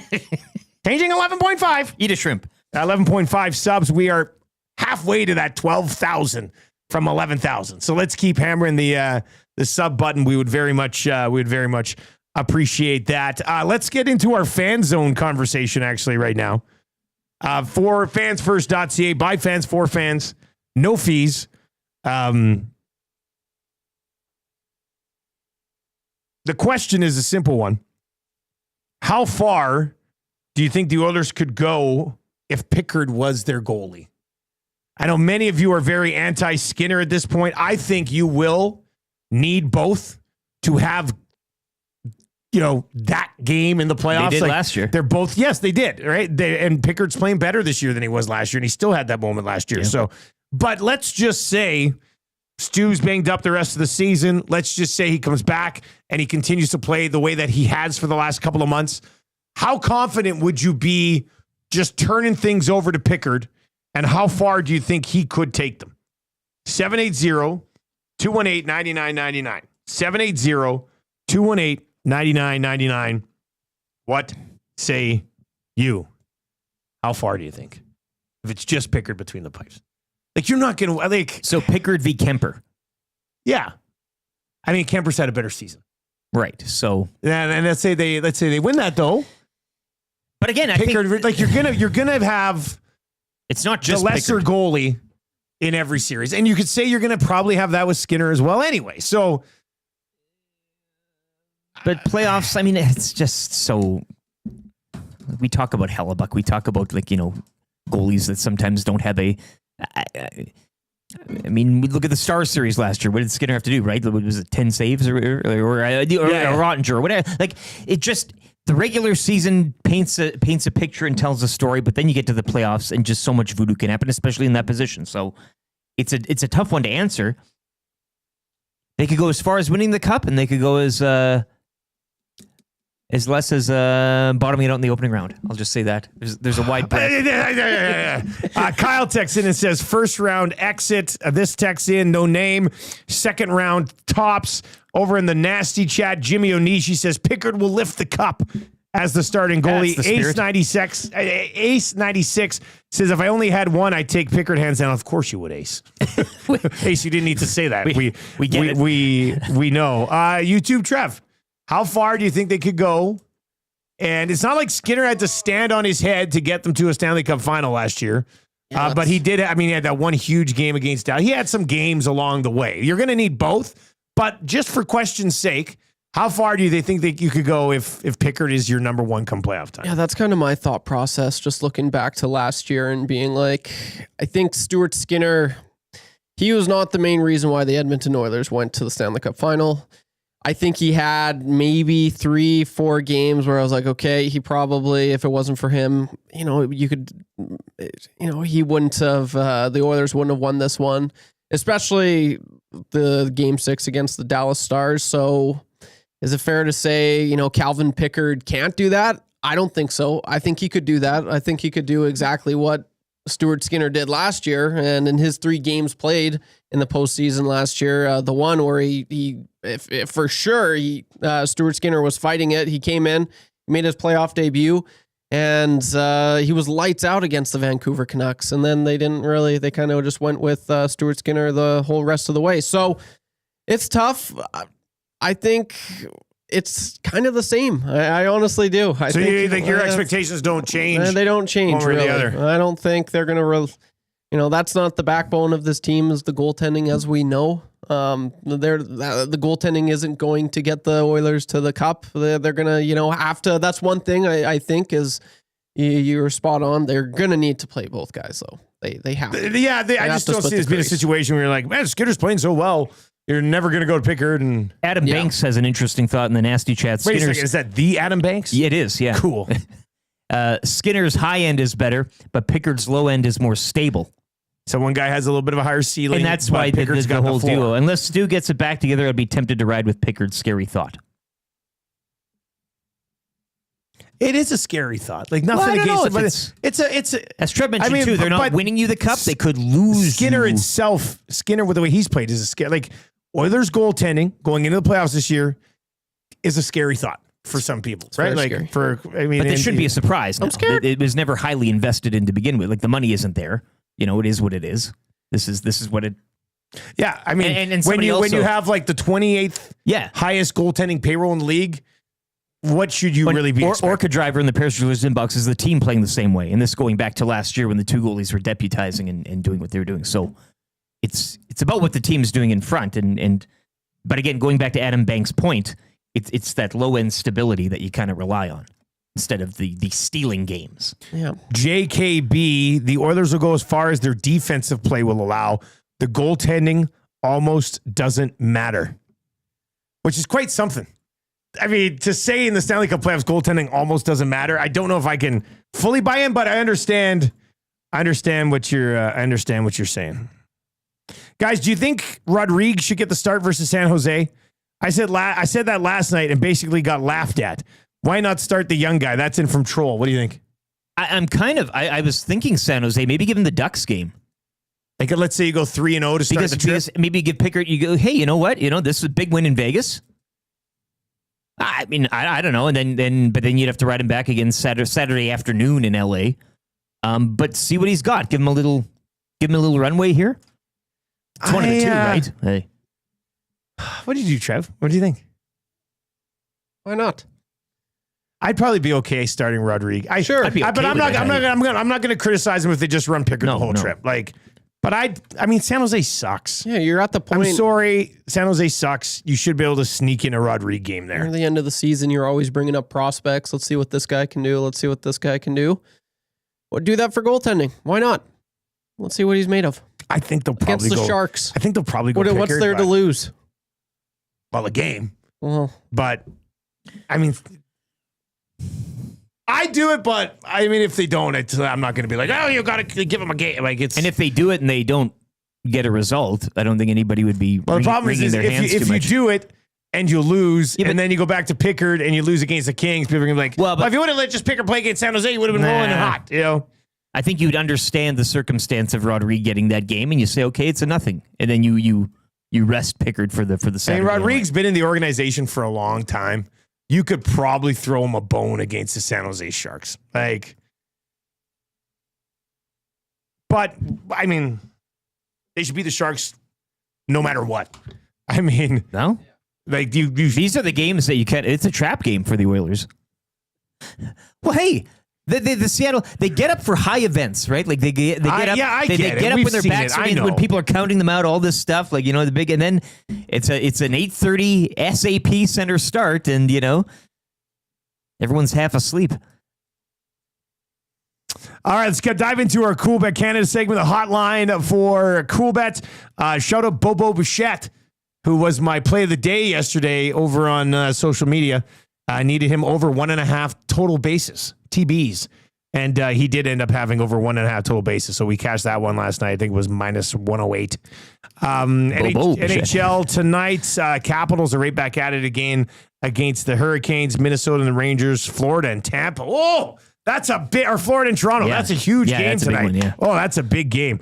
Kraken and Canucks, Colorado and Chicago. Well, Florida and Toronto taking center stage tonight. Panthers coming off that OT loss too. Eh? They played last night. They'll be a little ornery, and they are plus 105 dogs. I'm not gonna. I don't want to make that a play of the day. Maybe an OV goal again. Does he scoring back to back? Does he scoring back to back games, or do you continue to ride the red hot Toronto Blue Jays? You gotta go with your boys here. You got the jacket. You've been behind them the whole time. I haven't said a negative thing all season Not about at these guys. So yeah, let's do it. Let's go Toronto Blue Jays for the sweep this Keep afternoon. this thing going. Sweep aside the Nats. Half game back of the division lead. I mean, can they hang on? It's April 2nd. We'll see. Toronto Blue Jays minus 103. Let's do it. Let's go Blue Jays minus 103. Afternoon game, so you got to get it. It's a morning bet. The game starts at 1 o'clock. Yeah. Cash a bet in the afternoon. Blue Jays minus 103 looking to complete the sweep against the Nationals. All right, on the way next, free advice. What do you need help with? It's free. Work advice, relationship advice, life advice, fantasy sports advice. What do you need help with? Finding a place to live advice. Whatever you got. 780-218-9999. 780-218-9999. You're looking for free advice? We got it, courtesy our boy Damon Bunting, buying or selling. He's your guy. 780-218-9999. Macramalla on the way as well. We'll be talking NHL rights deal. We'll be talking torpedo bats and all that fun stuff with Macramalla. You can send your intros as well to 780-218-9999. Let's get to a sports update with LT. News out of the CFL this morning. Stuart Johnston appointed as the 15th commissioner of the Canadian Football League. Johnston, a well-known figure in the CFL circles and boardrooms. He served since 2010 as president of TSN, the league's rights holder and longtime television partner. Over to the NHL. Leon Draisaitl's 52nd of the campaign and career goal 399. Helping lead the Oilers to a 3-2 victory of the Golden Knights. Jake Wallman also scoring his first as an Oiler.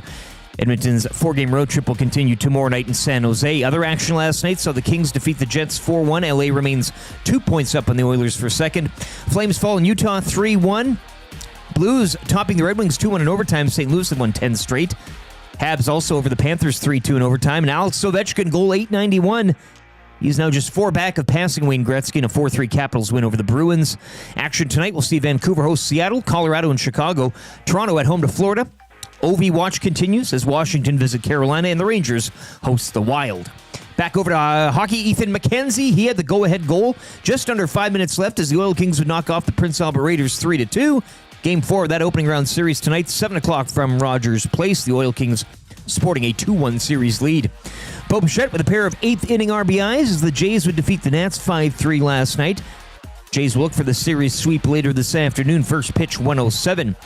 9 games around the NBA tonight. Action from last night saw the Warriors top the Grizzlies 134-125, while Nikola Jokic, 61 points and a triple-double. Wasn't enough, though, as the Nuggets fall to the Timberwolves 140-139 in double OT. And over to curling, Canada's Brad Jacobs improving to 5-1 at the World Men's Curling Championships down to Moose Jaw, as his rink would defeat Italy 4-2 last night. Canada will play Norway at 9 o'clock this morning and Czechia later this evening at 7. Sports update brought to you by the great staff at Park Mazda and dealer principal Mitch Lewicki, where he's got an idea for a torpedo car. Hi there. If you're like me, you like to picture yourself in luxury, even though there's absolutely no way you could afford it. And if you can, well, even better. Thankfully, I picture myself in something that is luxury, but still absolutely affordable, like the all-new Mazda CX-90 from Park Mazda. With the new luxury features like facial recognition settings and quilted detail Napa leather seating, I can pretend to be comfortable with all of my proper settings activated without even touching a button. Thanks to Mitch Lewicki and the great staff at Park Mazda. I like to picture Mitch Lewicki as a ninja fighting off evil samurai. Park Mazda, your dealer for life in Sherwood Park off Y Road, parkmazda.ca.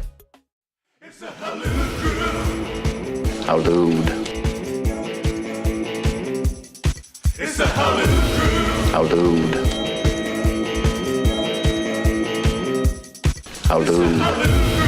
It's the Hallowed Crew. It's the Hallowed Crew. It's the Hallowed Crew. Hallowed, hallowed, hallowed, hallowed, hallowed, hallowed. It's the Hallowed Crew. I'm your huckleberry. That is a hell of a thing for you to say to me. It's the Hallowed Crew. I'm your huckleberry.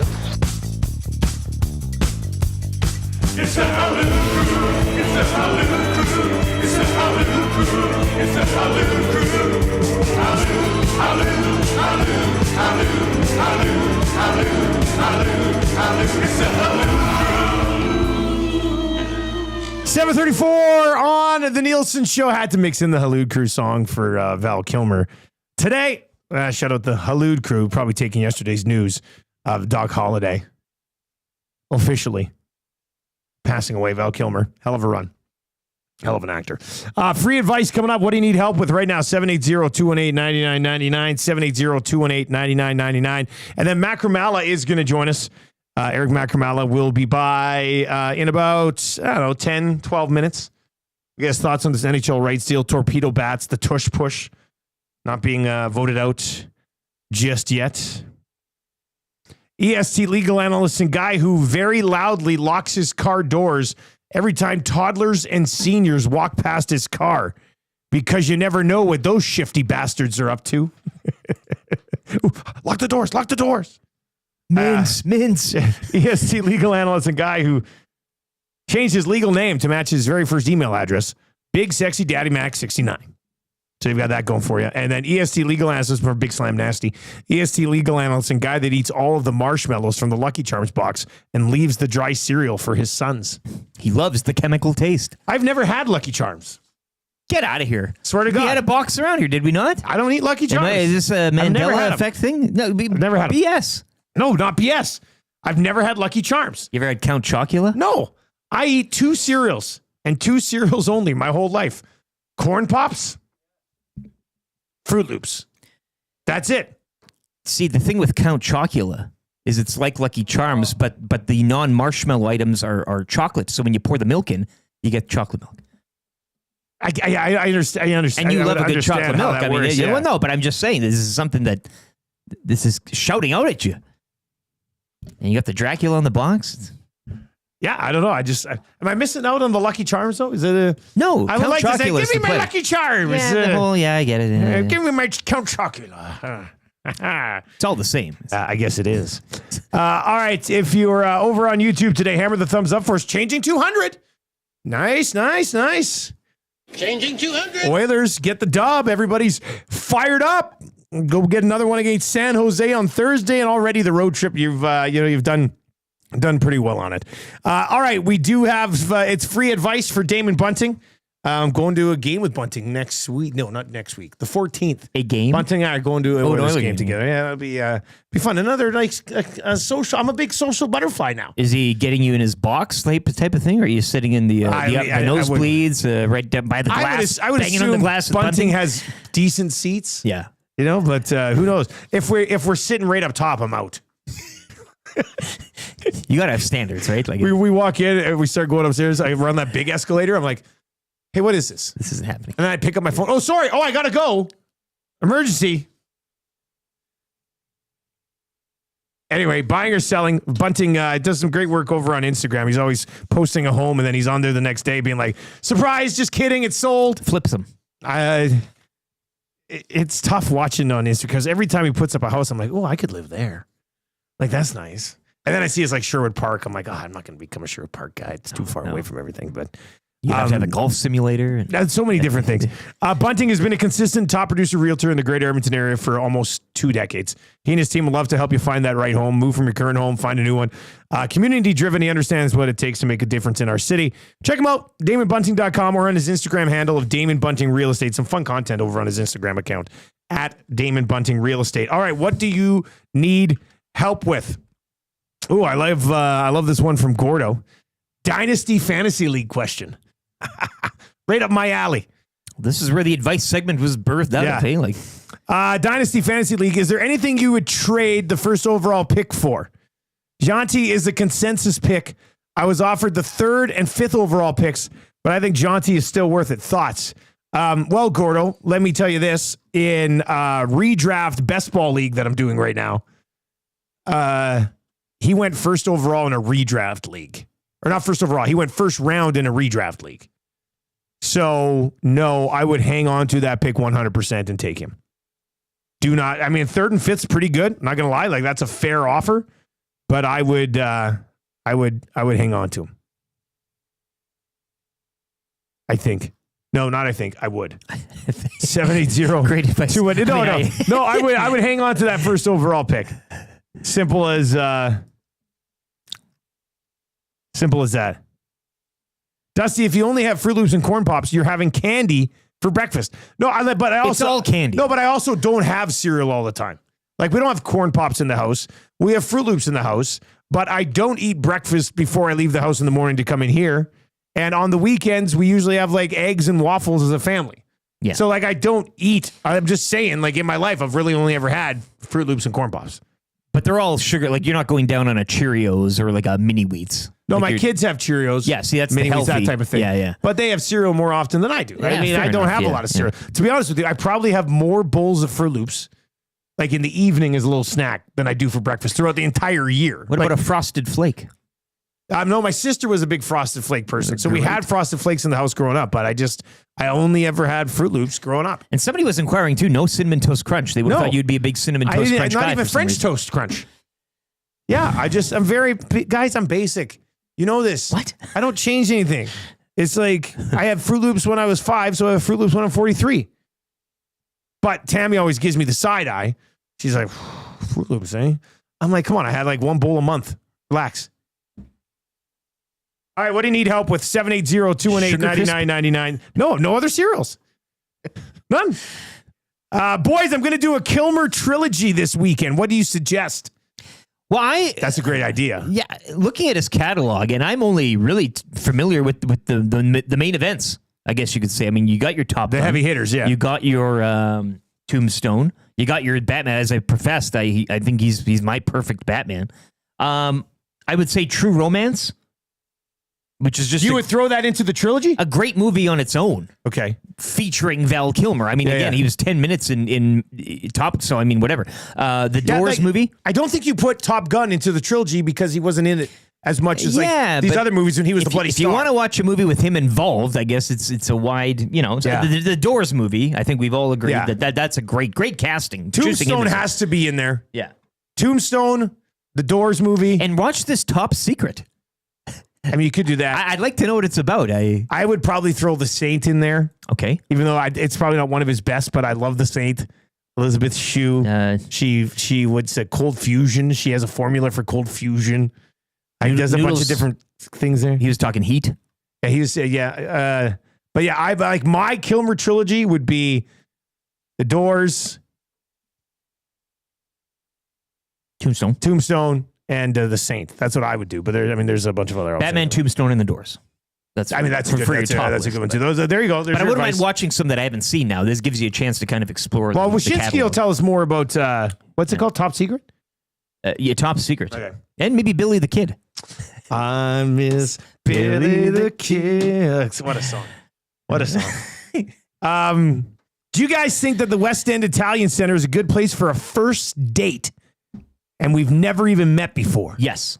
My wife and I still go on dates there the odd time. Not first dates. We're happy. But what about a first date? Like, what are you looking for on a first date? I think it's great because I think you can go there. They have the nice romantic tables for two. Like the nice little tables. You get your little sign with the number. They'll bring the pizza to you. Like, it's very nice. You get a little thing of wine or a coffee if you want. You can get those those little wafer bars you can dip in the espressos. Like, it's very, again, it's got that European flavor to it, right? Like, it feels like you're at a high-end cafe somewhere in Italy. Yeah, I think that's a pretty cool idea for a first date. Bustling, and then after but your you've meal, never met this person before. What if it's because it's usually busy in there? Would you like a quieter spot to meet somebody for the first time? I think it's good to be like a the little attention's bit off. Because then when you sit down, just blend in. You could say like, "Oh, it's busy here," and that's how you could sort of start a conversation with that. Yeah. You can also get pops from like the aisle and just bring them in. Like, you can get anything from the aisle, just bring it and sit down. Well, So if you wanted to, you could Lady and Tramp a panino. Absolutely. Get that party lasagna. I don't think that one's Hit up the deli afterwards. If the date goes well, you can walk up and down the aisles. Maybe you're going to find something for breakfast the next day. May I suggest the Froot Loops, the cream horn. Dusty, one of my buddies is trying to convince me to join him in a couple of best ball drafts. I enjoy fantasy football, but this seems like a bit much. Should I do it? Look, I'm wrong guy to ask. I'm sorry. I'm just the wrong guy to ask on this one. I already have done one best ball draft, and this is really degenerate of me, but I am currently in two other best ball drafts at the same time. I've got one that's like a 6-hour slow draft, so you have like 6 hours to make your pick, and that one was taking too long for me, so I joined a 2-hour slow draft. So now I've got like multiple leagues that I'm drafting at the same time, and the NFL draft doesn't even happen. We're drafting these rookies. We don't even know where they're going to go yet. I would say no. I would tell you, you don't want this sickness that I have. He's a sick man. Yeah, so With that being said, the other day I did start with Malik Neighbors, Alan Ross St. Brown, Joe Burrow, and Sam Laporta, and it's a tight end premium league. Yeah. So I don't mind my start. And you're sweating like Doc Holliday in there. Yeah, you do not want this. What's don't want that heat. You don't in Walk Hard when John C. Reilly keeps interrupting Tim Meadows doing all the drugs. You don't want none of this. You don't want none of this, Dewey. You don't want none of this, Dewey Cox. Same thing. Yeah, it's basically that exact it's same a tough thing to once you're hooked. So I would say no to that. 780-218-9999. Macramalla is going to join us shortly. The inboxes have been a little hit and miss. I mean, there's tons of text there, but I can't get it loaded right now. Are you in the inbox right now? Yeah, I'm I can't constantly refreshing the page. Yeah, anyway, we'll get to more. Good news. And I'm gone. Yeah. Yeah. I shouldn't have done the that. good news here is that I actually, I always take all the Macramalla intros and I cut and paste them into another file. Yeah. So I have them locked and loaded. We've got 3 questions too many coming up. Kind of easy trivia. Wyshynski will be by. Lieutenant Eric's weekly rankings power, all that in hour number 3. But Macramalla joins us for the great staff at Park Mazda. TSN legal analyst and guy, for reasons that he refuses to disclose, isn't allowed within 150 meters of any Comfort Inn. Eric Macramalla. EST legal analyst and guy whose ability to forge Grady Dick's signature isn't paying dividends as quickly as he hoped. I really like that. Eric Macramalla. EST legal analyst and guy whose patent anti-werewolf elixir has so far proven to be 100% effective. Imagine you sell it to somebody and they actually become a werewolf. They're like, "What have you done?" You're like, "To be honest with you, it was a bit." You didn't read the fine print. I wasn't sure. EST legal analyst and guy who changed his legal name to match his very first email address. Big sexy Daddy Max 69.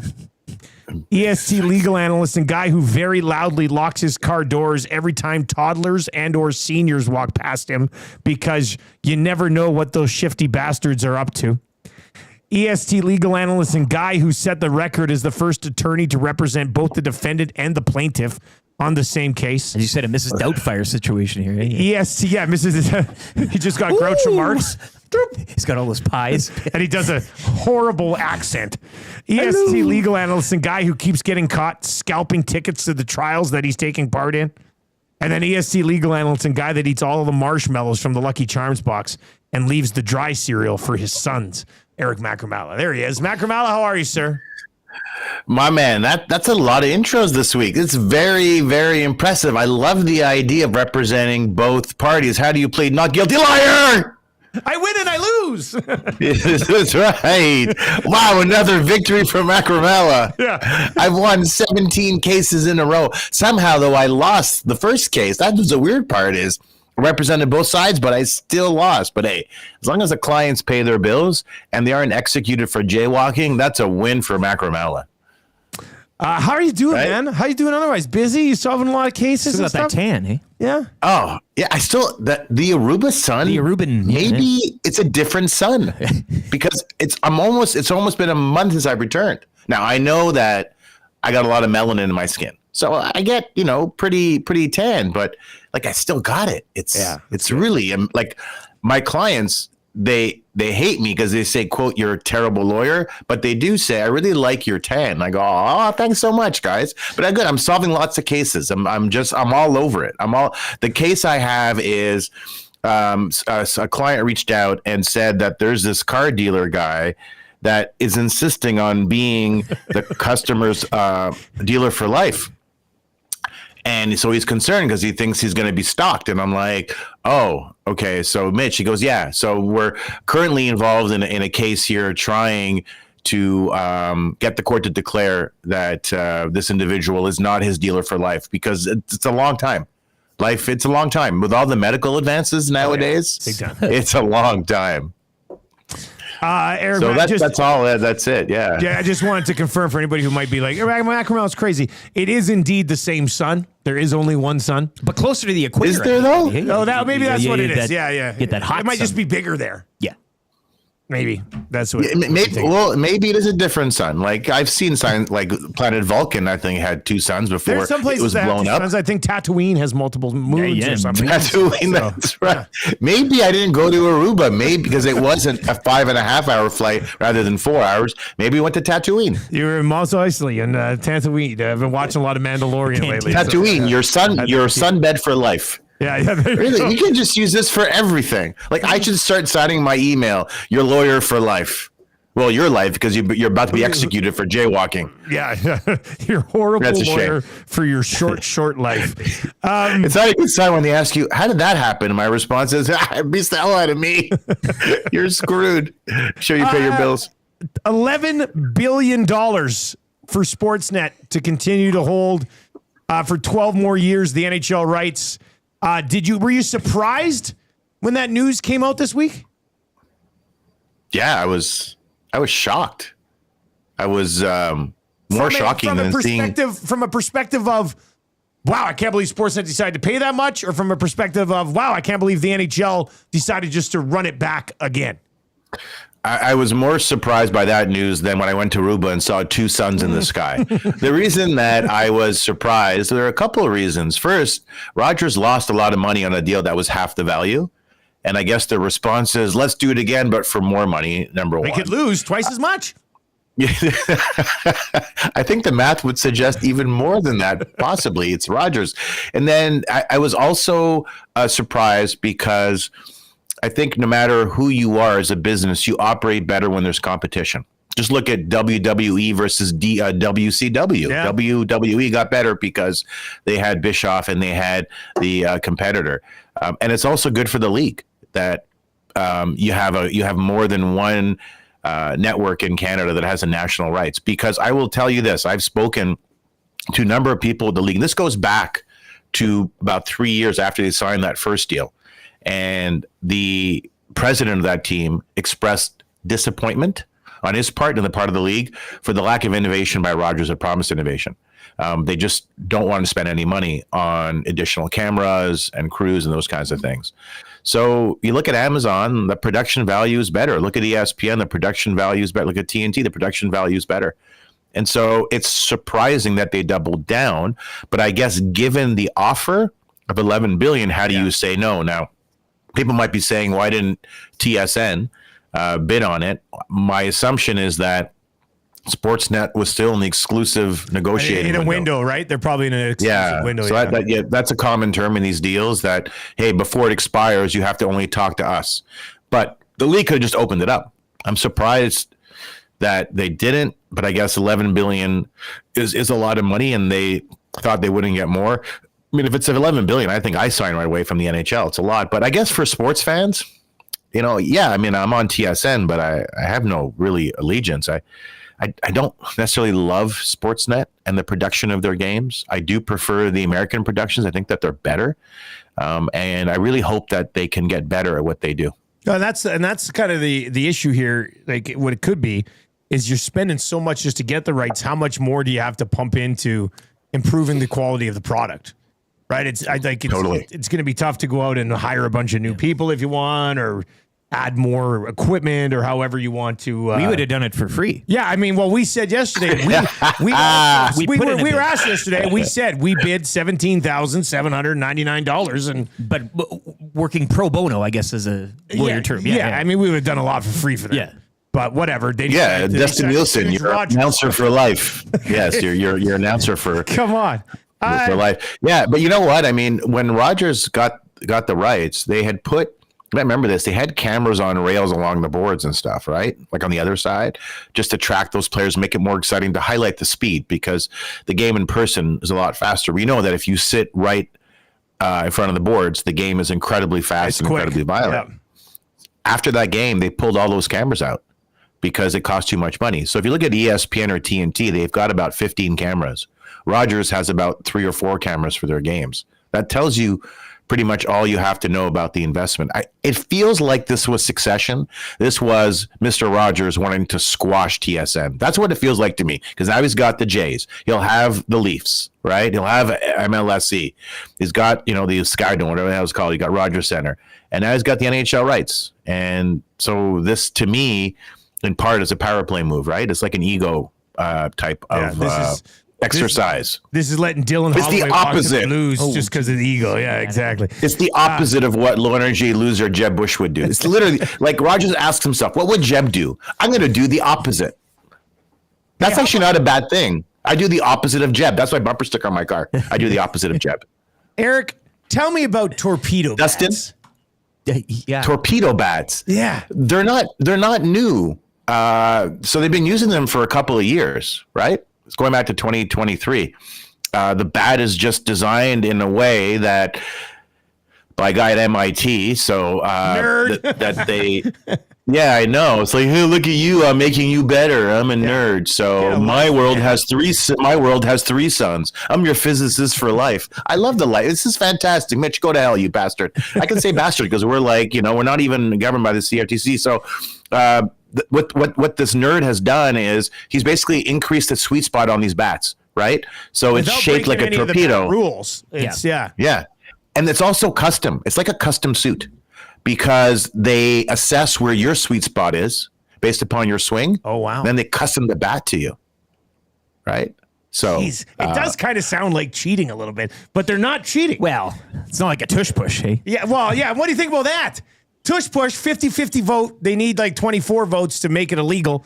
But what do you think about a 50-50 split in the NFL on tush push right now? It's one for each cheek. I love it. It's perfect. Split right in the middle, the league right now. That's right. Yeah, just like the bum that you push right down the middle. You got it. Yeah. I don't like. The NFL has always been really good when it comes to appreciating that they're in the entertainment business and not necessarily the sports business, right? So I thought that they would vote to get rid of the tush push. So that's a bit surprising, but I think a lot of teams think that they can master that and see value in that. I think there'll be a point where they're going to lose that. I'm fine with it, but I understand that from a TV perspective, maybe it's not ideal. What do you think, Dustin? Eric? Well, it's a great Mitch? question. I don't think. It's a great Who the hell's question. Mitch? I want to meet Mitch. You should put his face on that Popeye sign right behind you. Actually, That's Mitch a team Mitch isn't even a guy. He's just a character that Park Mazda made up. That's why I've never been served with papers. Cartoon, Yeah, he's actually Who the hell? he's an animated figure. That would be, because so am I, by the way. That would be amazing if he wasn't real. You guys would become legends. That's an all-time legend. It's a long play. Eric, this is in. None of our sponsors are real. But let's take it one step further. This show isn't real. Yeah. You guys have been screwing with me for 15 years. I'm your longest serving guest. I need to get a t-shirt or something. A hat. I want to honor you guys are mavericks with your own network. You're dead. This is the Sixth Sense. It's like you've just been seeing us for a while. That's it. Or we're dead and you're watching us or something.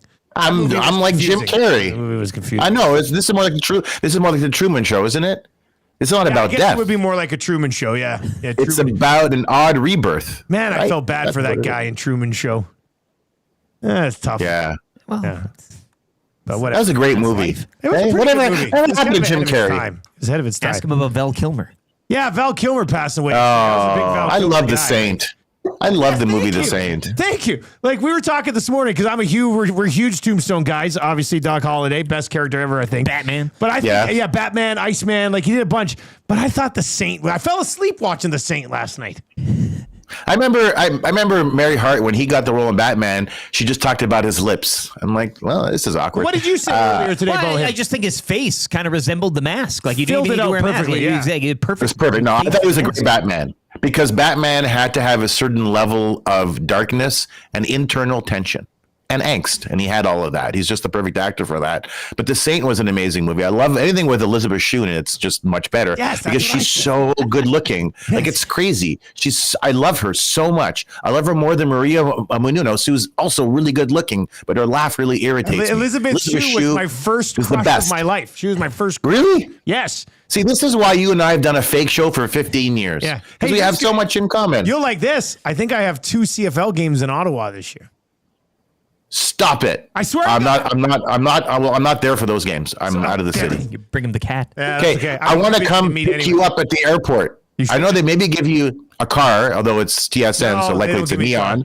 No, there you go. This year we're doing this new thing where I hitchhike from hotel to airport. It saves a few bucks. So do you have the dates for your games? Yeah, I'll send it to you. I'll send you my whole schedule just so you know where I am all the time. Could you do that? When you get to this to Lansdowne, call me so I know you got there safely. I will. I love the idea because this is like, I may not be around though because I might be down at the Spengler Cup. I'm doing play-by-play there, so I took over from you. But I made sure I had a really short, tiny color guy. So the camera never sees just top of his head the entire time. I was like, what's going on here? Dustin's a giant. What a waste of his size, strength, and I assume some level of speed. Dustin Nielson, your pension for life. Because I had a kid like you. I changed his name to Pension when he's a little kid. I'm like Marshall, right? Your son, he's like your pension. He's so big and so strong. But, oftentimes boys resent their dads and then just like them. And this is my concern. End up doing a fake show on a fake network and not fulfill his physical potential. He'll really become the Jeb Bush of your family, a low energy loser who didn't leverage his size. So Marshall, if you're listening, don't worry about it. I know you're a loser, but it's totally fine. We'll talk to you next week, buddy. I love you guys more than Marshall. Take care. There you go. That's Eric Macramalla. I hope Marshall wasn't listening because Marshall's planning on working here when he grows up. That's his thing. He'll leverage his ties. Daddy, can I come to the office and start to get a feel for things? I'm like, you're 10. Calm down, man. All right. Could pass, that was a fun for segment. a 15-year-old. I mean, he could pass for a young-looking 13-year-old size-wise. Yeah. All right, third hour. That was a fun conversation with Macramalla. We hit on a lot of legitimate things. Yeah. And then he also still made some hilarious jokes. So that was good. Timber Woodsman says we need to bring back the actual crazy law cases that you would throw to him the odd. Yeah, well, you know what? It's not a bad idea. I'll go behind the scenes here for a second. We used to have a service at the old place. Remember, it was like a morning show prep service that they had and paid for FM stations. That's where I originally found the guys who do our parody songs. That makes a lot of sense. Anyway, there used to be this one tab inside that website that said crazy law stories you won't believe. So I'd pop in there every day and find a few that we could run past Macramalla, but I don't have access to that site anymore. And I don't know if there's anywhere else on the entire internet where you can go and find wacky, crazy law cases. I doubt it. So that's why that doesn't happen anymore. All right, looks like the inbox is back up and running. So if you do want to play kind of easy trivia right now, text Trev 780-218-9999, 780-218-9999. And we'll pick somebody. You'll get to play for a gift certificate to Mr. Mike's. 780-218-9999. Let Trev know that you'd like to play. We'll go there. We've got 3 questions too many coming up for the great staff at Park Mazda. If you have any questions for 3 questions too many, submit those now as well. 780-218-9999. 780-218-9999. Greg Wyshynski on Val Kilmer's movie Top Secret. Yeah, and maybe some hockey if we have time. NHL Canadian rights, maybe. Yeah. The TV rights. Oilers Golden Knights, probably. Blues. Ovi, Flames, lots to get to with Wyshynski. Lieutenant Eric's weekly rankings of power still to come. Marmot Basin Snow Report, the wrap for William Huff. Lots to get to here in hour number 3. But one more time, if you want to play kind of easy trivia, 780-218-9999. Let's get to a sports update for Windsor Plywood, Leduc.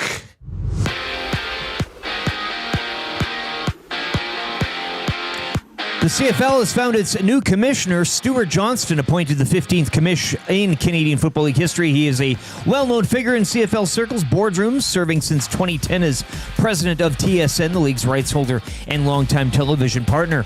On the ice last night, the Edmonton Oilers, Jake Wallman, his first as an Oiler, while Kelvin Pickard made 20 stops as Edmonton would hang on to defeat the Golden Knights 3-2 to kick off a 4-game road trip. The trip will continue tomorrow night down in San Jose. Elsewhere, the Kings defeat the Jets 4-1, completing the season's sweep. LA remain 2 up on the Oilers for second. Flames fall in Utah 3-1. Calgary have now lost 3 of 4. St. Louis have won 10 straight following a 2-1 overtime win against Detroit. Habs also victorious in overtime 3-2 against the Panthers. And Alex Ovechkin, goal 891. Capitals knock off the Bruins 4-3. Ovi now just 4 back of passing Wayne Gretzky for the all-time lead. And he'll look to inch closer to that tonight when Washington visit Carolina. Rangers will also host the Wild. A big one from the T-Dot as the Leafs host the Panthers. Colorado visit Chicago. And Vancouver host Seattle. Ethan McKenzie had the go-ahead goal with just under 5 minutes left as the Oil Kings would defeat the Prince Albert Raiders 3-2. Game 4 later tonight from Rogers Place. 7 o'clock puck drop as the Oil Kings hold a 2-1 series lead. The Toronto Blue Jays aim for the series sweep of the Nationals this afternoon. First pitch 107. Last night, Bo Bichette with a pair of 8th-inning RBIs as the Jays take Game 2 of the set 5-3. Nikola Jokic, 61 points in a triple-double, but not enough as the Nuggets would fall to the T-Wolves 140-139 in double OT. 9 games around the NBA later tonight. Canada's Brad Jacobs improving to 5-1 at the World Men's Curling Championships down in Moose Jaw as they would double up Italy last night 4-2. Canada will take on Norway this morning at 9 and later this evening at 7 against Czechia. Sports Update brought to you by Windsor Plywood Leduc. Locally owned and operated, serving Leduc and the surrounding area since 1993. Doors, flooring, baseboards, and of course, plywood. Go see the knowledgeable staff at Windsor Plywood Leduc.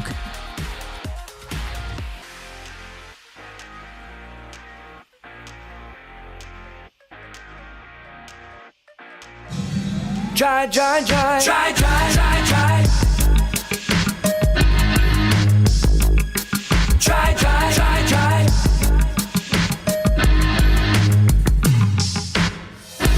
Leon scored a goal tonight. Watching him play is quite a sight. You know this song is tight. Oilers fans, come on. You loved him endlessly since he was drafted number 3. He's a center with a size that was born in Cologne. Try to stop him, you can't do much more. That ain't no lie. You just wanna see him shoot and score. It was try, try, try. Try, try. Gonna make a fool out of you. Probably score a goal and assist on 2. You can't stop him, and that ain't no lie, cause it's try, try, try. Try, try. Don't even try to play him rough. Leon is a German, so you know he's tough. His hands are crazy, and Aikens loves his eyes. Yeah, it's try, try, try. Try, try. Gonna make a fool out of you. Probably score a goal and assist on 2. You can't stop him, and that ain't no lie, cause it's try, try, try. Try, try. Don't even try. You can't stop him, and that ain't no lie. Dry, dry, dry. He did it again last night, 52nd of the year on just a sick feed. Who does Nooch think he is? Connor? Right? Because of that sweet pass. Just keep the mitt. That's how good it was. The Nielson Show original songs brought to you by Totem Outdoor Outfitters. New gear, used gear, trade, and consign. A sport for every season with hockey equipment and skates ready to go year-round. A family store that takes pride in finding the right fit for you. Visit them at 7430 99th Street or online at www.totemoutfitters.ca. That's www.totemoutfitters.ca. We're coming at you from the Popeyes Louisiana Kitchen Studio, where they do have their 5-item value menu. All 5 items have been tested from various folks here at the office, and they love them. Rave reviews. So that's where we're coming at you from, Popeyes Louisiana Kitchen Studio. And the Nielsen Show today and every day, brought to you by South Fort Chevrolet. Drive a little, save a lot at South Fort Chev. Trev15 texts in and says, top Val Kilmer movies for Dusty to check out to rewatch. The Saint. I mentioned that, one of my favorites. Salton Sea, Wonderland, The Doors, And since Dusty can't even remember him being in the best heist movie ever to exist, he better rewatch Heat. Rest in peace, Val Kilmer. That comes in Trev 15. Confession, I've never seen Heat. I didn't know that it was like a must-watch True Romance? thing. Heat. True Romance? I haven't seen True Romance either. Have you seen Heat?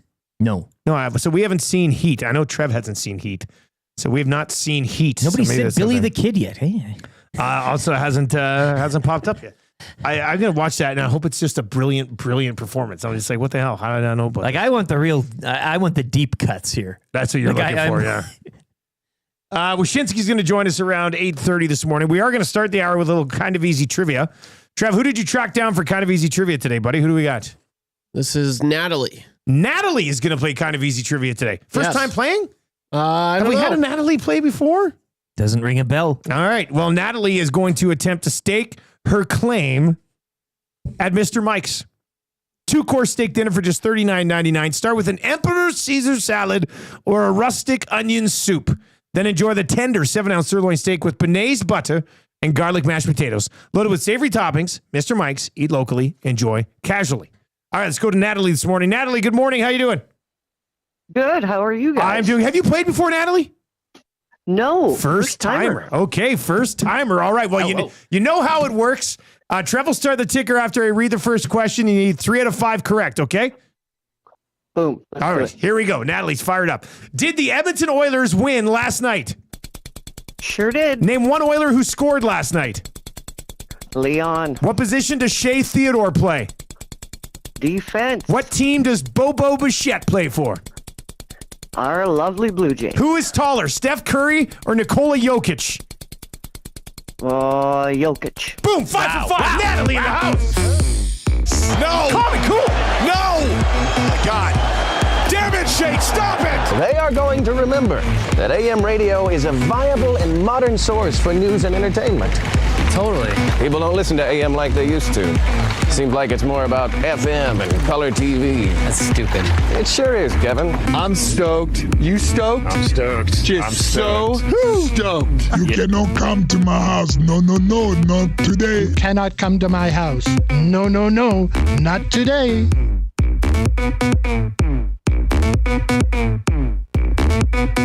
Natalie. Hell of a debut. Gets it done. I mean, comes in, strong performance, much better than a Teef just 24 hours ago. Night and day. Anyway, she was great. Smooth. Beloved Blue Jays, like adding in like those gifts on top. Like she'll be back. 7 out of 5. Natalie be back for sure.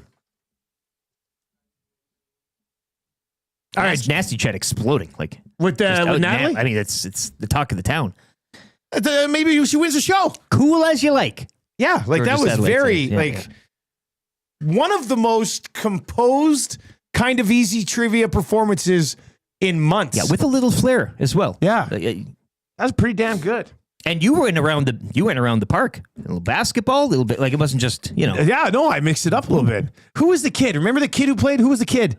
Slim Jim. Slim Jim. Yeah. I mean, I think the most memorable performance since Slim Jim from school. And that was tough. So that's a good one. Thanks for listening to the show, Natalie. Tell your friends. They too would hopefully enjoy what we're bringing. She's going to stake her claim. Stake your claim at Mr. Mike's. All right, let's get into 3 questions too many today. Lieutenant Eric, do you have a liner for the segment? 3 questions too many, brought to you by the great staff at Park Mazda and cartoon dealer principal Mitch Lewicki. Check them out today, parkmazda.ca. Mitch has been by here, hey? Because I think he's been by here once. Got to get him back again. He'd come into the old place and do some voicing. Yeah. And the guy is just, I mean, he's got that Damon Bunting type of flair to him. I don't think Tommy Gazzola would let Mitch come by. That's just it. Too handsome. Yeah. A cool, smooth-looking operator. Yeah, too handsome. But you can check him out today in person, Park Mazda, in the park or online, parkmazda.ca. Your dealer for life. Sorry to clarify, everybody. That wasn't a Teef that played kind of easy trivia yesterday. It was his brother, Asif. Oh, yes. Yeah. And as Abutsky said earlier in the chat today, if a Teef had a butcher or was a butcher, his name would be a beef. Oh, it's so lame, but I kind of find it funny. Do you have a Twitter account? Yes, I do. It's at Lieutenant_Eric. And you can follow Edmonton Sports Talk at YEG Sports Talk as well. I did tweet out earlier today the Jays are just a half game back of the division lead. That's getting a lot of fanfare as well. Also a Doc Holliday. I tweeted out the scene of him flipping the cup around, the shooter cup last night. Yeah, so that's a nice scene. You can find that as well. That's a pretty good one too. Do I have the spelling contest clip here? Yeah, I heard that earlier. Did I say that in here somewhere? Yeah. I don't know where it is. Why, Johnny Ringo, you look like somebody just walked over your grave. Oh, man. Is there a cooler dude in all of movies than Doc Holliday? Johnny Ringo. I'm just not sure. You could. My hypocrisy goes only so far. You've done the spelling test line. You can do that. You're a man of 1,000 voices. I can't do not on Doc Holliday on a day like today. Okay, I get it. Like that's you could. You just choose not to. Oh, poor ugliness. Does this mean we're not friends anymore? Anyway, keep those text messages coming in today. Actually, this is where we go for question number one. I know you guys are obsessed with the Doc Holliday character in Tombstone, but who would you say was Kilmer's second best character? It's the Jim Morrison. It seemed like he really nails that. The part he was born to play, and so much goes into casting. I said there's a Hendrix movie as well, a biopic, if you will, and they chose a guy that looked absolutely nothing like Jimi Hendrix. Like it was the worst. Like I don't know. Maybe the guy they chose got sick and they had to bring in a ringer. But it just seemed like Kilmer was born to play the Morrison role. I mean, it had it locked down. It was one that just worked really, really well. You set the two of them side by side. I'm having trouble telling the two apart. Yeah, no, that worked out really well. And this is I have not seen Billy the Kid, so maybe that was it's probably The Doors, but I do like his work in The Saint because he's playing a bunch of different characters. How much is that movie? The Elizabeth Shue influence as well on you? Oh, very much so. Very much so. Very much so. Since the moment I first saw Elizabeth Shue in Adventures in Babysitting, I was like, I'm dead. Like, and then she's in Karate Kid. Like, come on. Pops into Back to the Future. Like, let's go. I mean, an all-timer. The best. All right, question number 2. Guys, after watching Vegas last night, how far do you think they can go in the playoffs? Well, I mean, what? So today they're playing St. Louis, and right now the way St. Louis are playing, like you could. Well, like the St. Louis has the goaltending. They have the vibe right now, so it's all about matchups too, right? Like if you get a good path, but like I didn't watch that team last night and go, oh man, they're coming out of the Pacific. Like I think both the Oilers or Kings could beat them. Not going to sit here and like guarantee no matter what if they play. But I think both the Oilers or Kings could beat them. You mentioned if they play St. Louis right now. I mean, nobody wants that. And that's your reward. That's your reward for finishing first in the Pacific. I think, and I know the point gap right now is 5 between the Kings and Golden Knights, but I think it's pretty even keeled in that division. I would say, like the Golden Knights' highest upside would be conference final. I don't see them beating whoever comes out of the other division. But I mean, I could be wrong. But to me, they don't necessarily look so much better than Los Angeles or Edmonton. Not last night. No, not last night. They had won 6 in a row, but yeah. Yeah, but teams go on heaters. Yeah, true. So, St. Louis, do you see what St. Louis has in their locker room? They're now 16-2-2 since they had Joe Boo from Major League in the dressing room. That can't be a coincidence. Did they get a witch doctor as well to come in the room and perform a... No, I don't think so. Question number 3. Guys, in honor of Stu Johnston here being named new Canadian Football League commissioner today. To which Dunnigan has retweeted, excellent choice. Matt Dunnigan. James Duffy. I mean, everybody who worked at Bell and TSN is speaking very highly of what he did. And I think his background and knowledge of the Canadian Football League through TSN over the last decade is makes him a really good guy for the job. This is a really good get, I think, for the Canadian Football League. And I think it's a cool new chapter in the career of Stu Johnston as well. So and for the hockey fans out there, Strummy, who doesn't like anything else, but CFL News had the tweet in January. Johnston was ranked number 57 on the Hockey News top 100 people of power and influence in hockey. So there's a connection here. If you're 57 in that top 100 in hockey, and now he's number CFL one. Will take it. CFL in the will Canadian take it, Football right? League, which is that's interesting. Anyway, third question is, if you guys were named commissioner today, like Rod Peterson was yesterday, what would you do with your first order of business? See, that's because you can't say, expansion. Like, you can't just expand today. There's no... No, but you could make it your number one priority. Make it a priority. I would make it a priority, although it's not something you could do right away. And I would look at Quebec City, to be honest with you. The success that Laval's had there, and the like, Quebec is a football mad place right now. You could have a great little triad rivalry with Ottawa and Montreal. Set that up, Subway Series and what have you. So yeah, I'd like to get the league to a nice round number of 10. So that's your priority. I'm not fiddling with the rules or anything like that. I mean, that's fine. But yeah, I'm also not fiddling with rules. But here I have 3 priorities. Okay, so playoffs as well, seeding. Keep the division's regular season and scheduling. Okay. And then when it comes to the playoffs, how would this go again? You just take the points. So just 1 through 10 if you had your 10 teams at the time, and then like the top whatever, top 7 make it, or have a wild card, whatever you want to do. Yeah. Okay. My 3 things that I would have at the top of my CFL priority list if I was as lucky as Stu Johnston to become the commissioner of the Canadian Football League. 1, and I'm not going to say in any particular order, but these 3 things would be like, I'm the commish. It's my league. I'm making the call on this. You put me in this position of power. Keep your opinions out of it. 1, CFL Fantasy on the website. You go, you sign up with 4 to 6 buddies, and you play a league. You do a draft. You can make trades. This is not your week-to-week set. Look, I like week-to-week fantasy. Don't get me wrong. But week-to-week fantasy is not helping the Canadian Football League. Season-long fantasy would help the Canadian Football League. You can go to the leagues that you're in with your buddies and say, hey, listen, there's 12 of us in this league. Let's do 2 6-man leagues, and let's just get after it. You guys have a 4-man league. We have a 6-man league. I don't know if you can get much more beyond the 6-man, but a 6-man league is a great way to get young people into fantasy football and the Canadian Football League. So that would have to be one of my 3 non-negotiables. That's it. So CFL Fantasy, I would have to convince somebody to build a new stadium in Calgary. I'm sorry, McMahon is barely hanging on by a thread. I was a little bit surprised they're rolling back there with the Grey Cup again. I thought they'd kind of wait until maybe there's something new there. Final ride. They have to get a new stadium in Calgary. And I'm not saying Commonwealth's perfect, but they need to get a new stadium in Calgary. So that would be, they've done a really good job. The new stadiums in Regina and Winnipeg over the last 10, 15 years. Terrific. Just take one of those, cookie cut it, plop it down in Calgary, get rid of McMahon.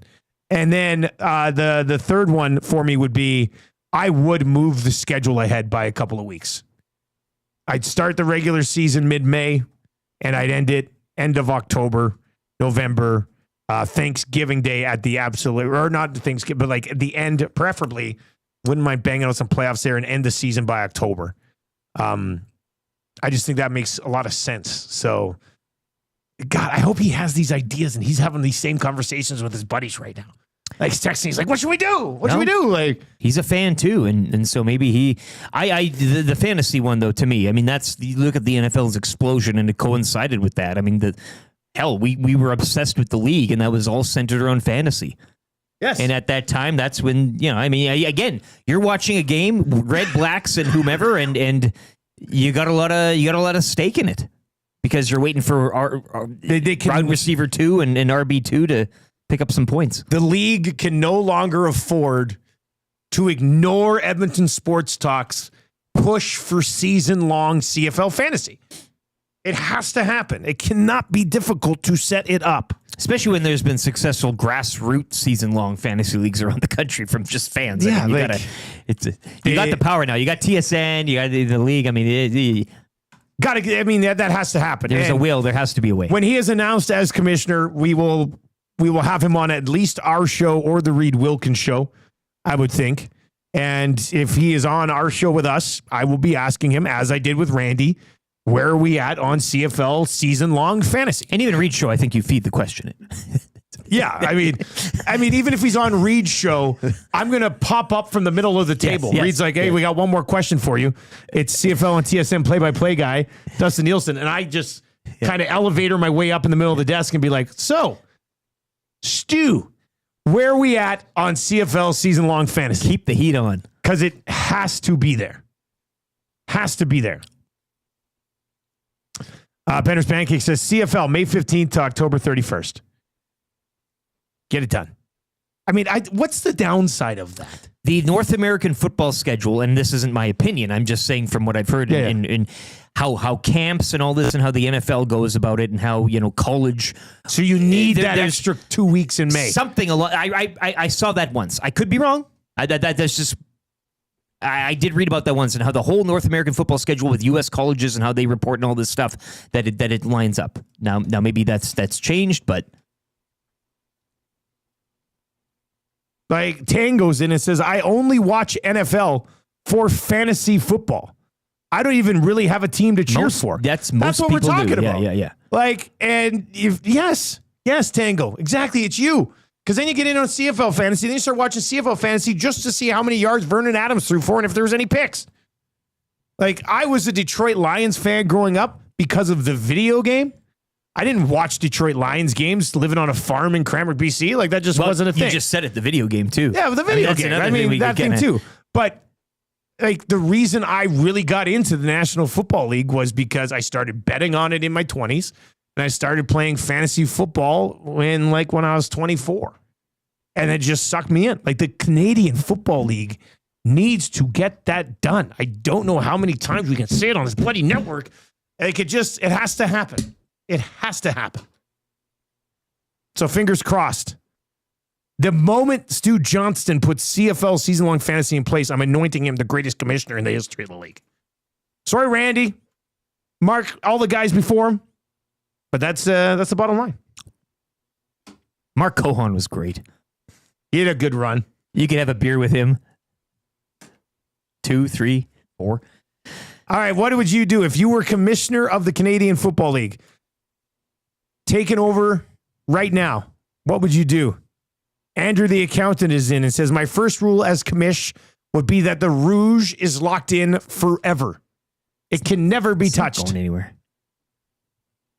Yeah, the Rouge is, there'd be a Rouge conversation on the hangout today.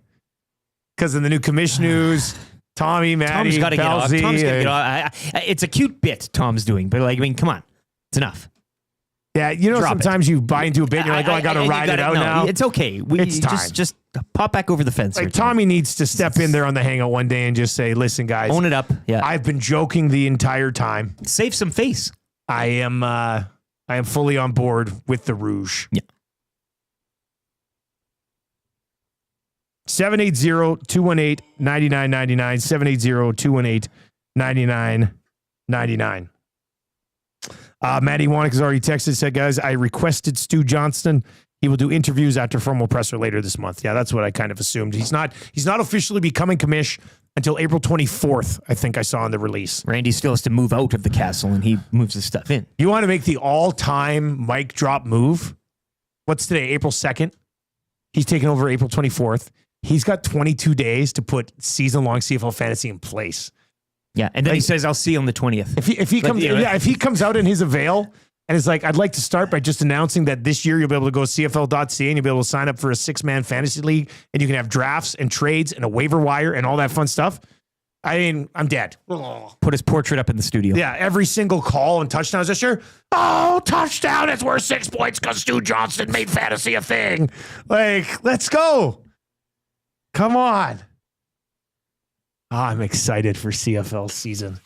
Outside of being gone from my family all the time, I am pumped to get going once again. Woo!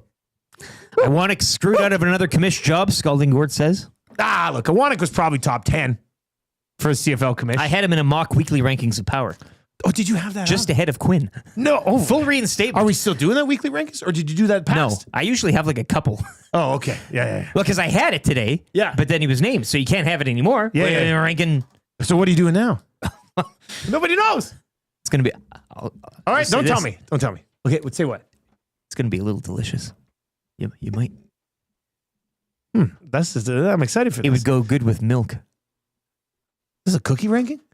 What is this? Are you doing cookies? Greg Wyshynski is going to join us next. We'll get his thoughts. He's got to fill us in on this. What is it? Top secret?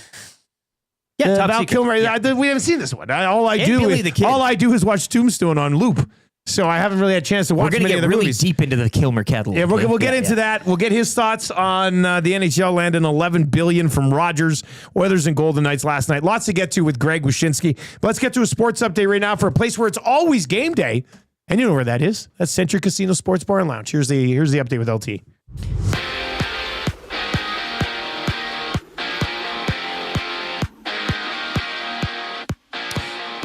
Stuart Johnson appointed 15th commissioner of the Canadian Football League this morning. He's a well-known figure in CFL circles and boardrooms, serving since 2010 as president of TSN, the league's rights holder and longtime television partner.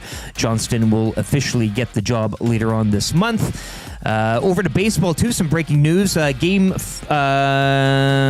outfielder Jackson Merrill and the San Diego Padres, they've agreed to a $135 million 9-year deal. Earlier today, the Jays will wrap up their series with the Nationals. First pitch 1:07 this afternoon as they look for the sweep. The Edmonton Oilers, big win in Vegas last night, 3-2 over the Golden Knights. Oilers will visit San Jose tomorrow, continuing their road trip. Kings defeating the Jets 4-1 last night. LA remained 2 points up on Edmonton for second in the Pacific, while the Flames had fallen Utah 3-1. Calgary have now lost 3 of 4. Alex Ovechkin, goal 891. He's now just 4 back of passing Wayne Gretzky. And his chase will continue tonight as Washington visit Carolina in one of 5 games. Elsewhere, Toronto hosts Florida as well. Oil Kings victorious. They knock off the Raiders 3-2 to take a 2-1 series lead. Game 4 will go tonight, 7 o'clock down at Rogers Place. 9 games around the NBA tonight. And over to Curling Canada's Brad Jacobs, a pair of games today. He takes a 5-1 record into action at the World Men's Curling Championships this morning at 9 against Norway. And later this evening, 7 o'clock against Czechia. Sports update presented by Central Casino Sports Bar and Lounge. Wall-to-wall TVs, daily food and drink specials. It is the place to be for every Oilers game. Every day is game day at Central Casino Sports Bar and Lounge.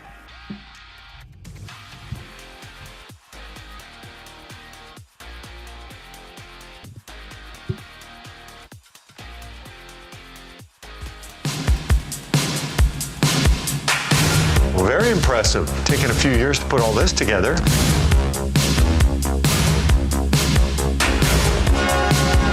It's not a one-year quest because it's so hard to get your hands on.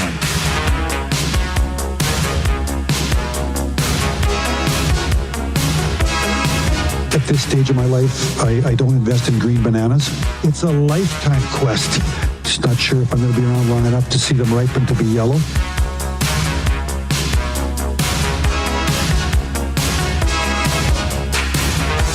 You can't party enough when you win that thing.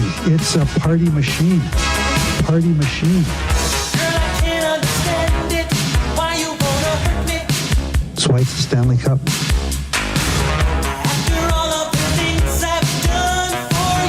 It's hard. It's hard.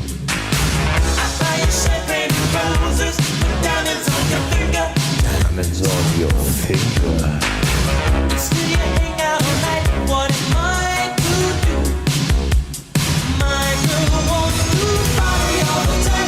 8:32 on the Nielson Show. That's the Kenny Holland, Eddie Murphy Party All the Time remix after the Oilers get by the Golden Knights last night. Lieutenant Eric's weekly rankings of power coming up. Marmot Basin Snow Report, the wrap for William Huff. Lots to get to.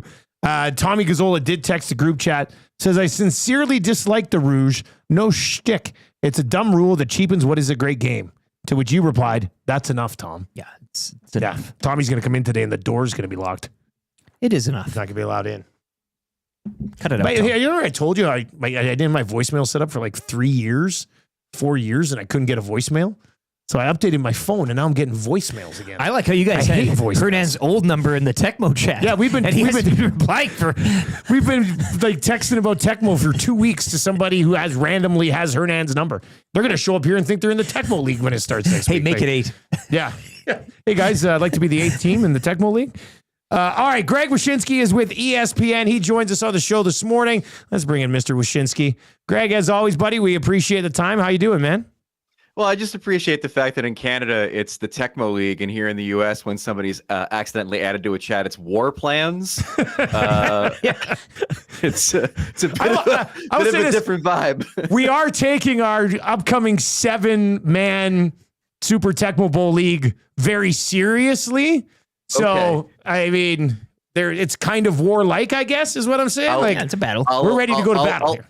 I'll alert Yemen that the Tecmo League is coming back together. The Tecmo League is what really should bring peace to the world, like the Wild Stallions in Bill and Ted. Settle it on the gridiron, yeah. Dude, I'm gonna real quick because I know we got a lot to do. I had a Wild Stallions theory for a very long time that there would be a band that comes along that brings the world together in a way that Wild Stallions did in the Bill and Ted movies. And for the longest time, I truly believe that band was Blink-182. I really thought Blink-182, when I started to transition into more of the heartfelt stuff, like I Miss You and stuff like that, I kind of felt like they could have ascended to Wild Stallion status and brought the world together. But alas.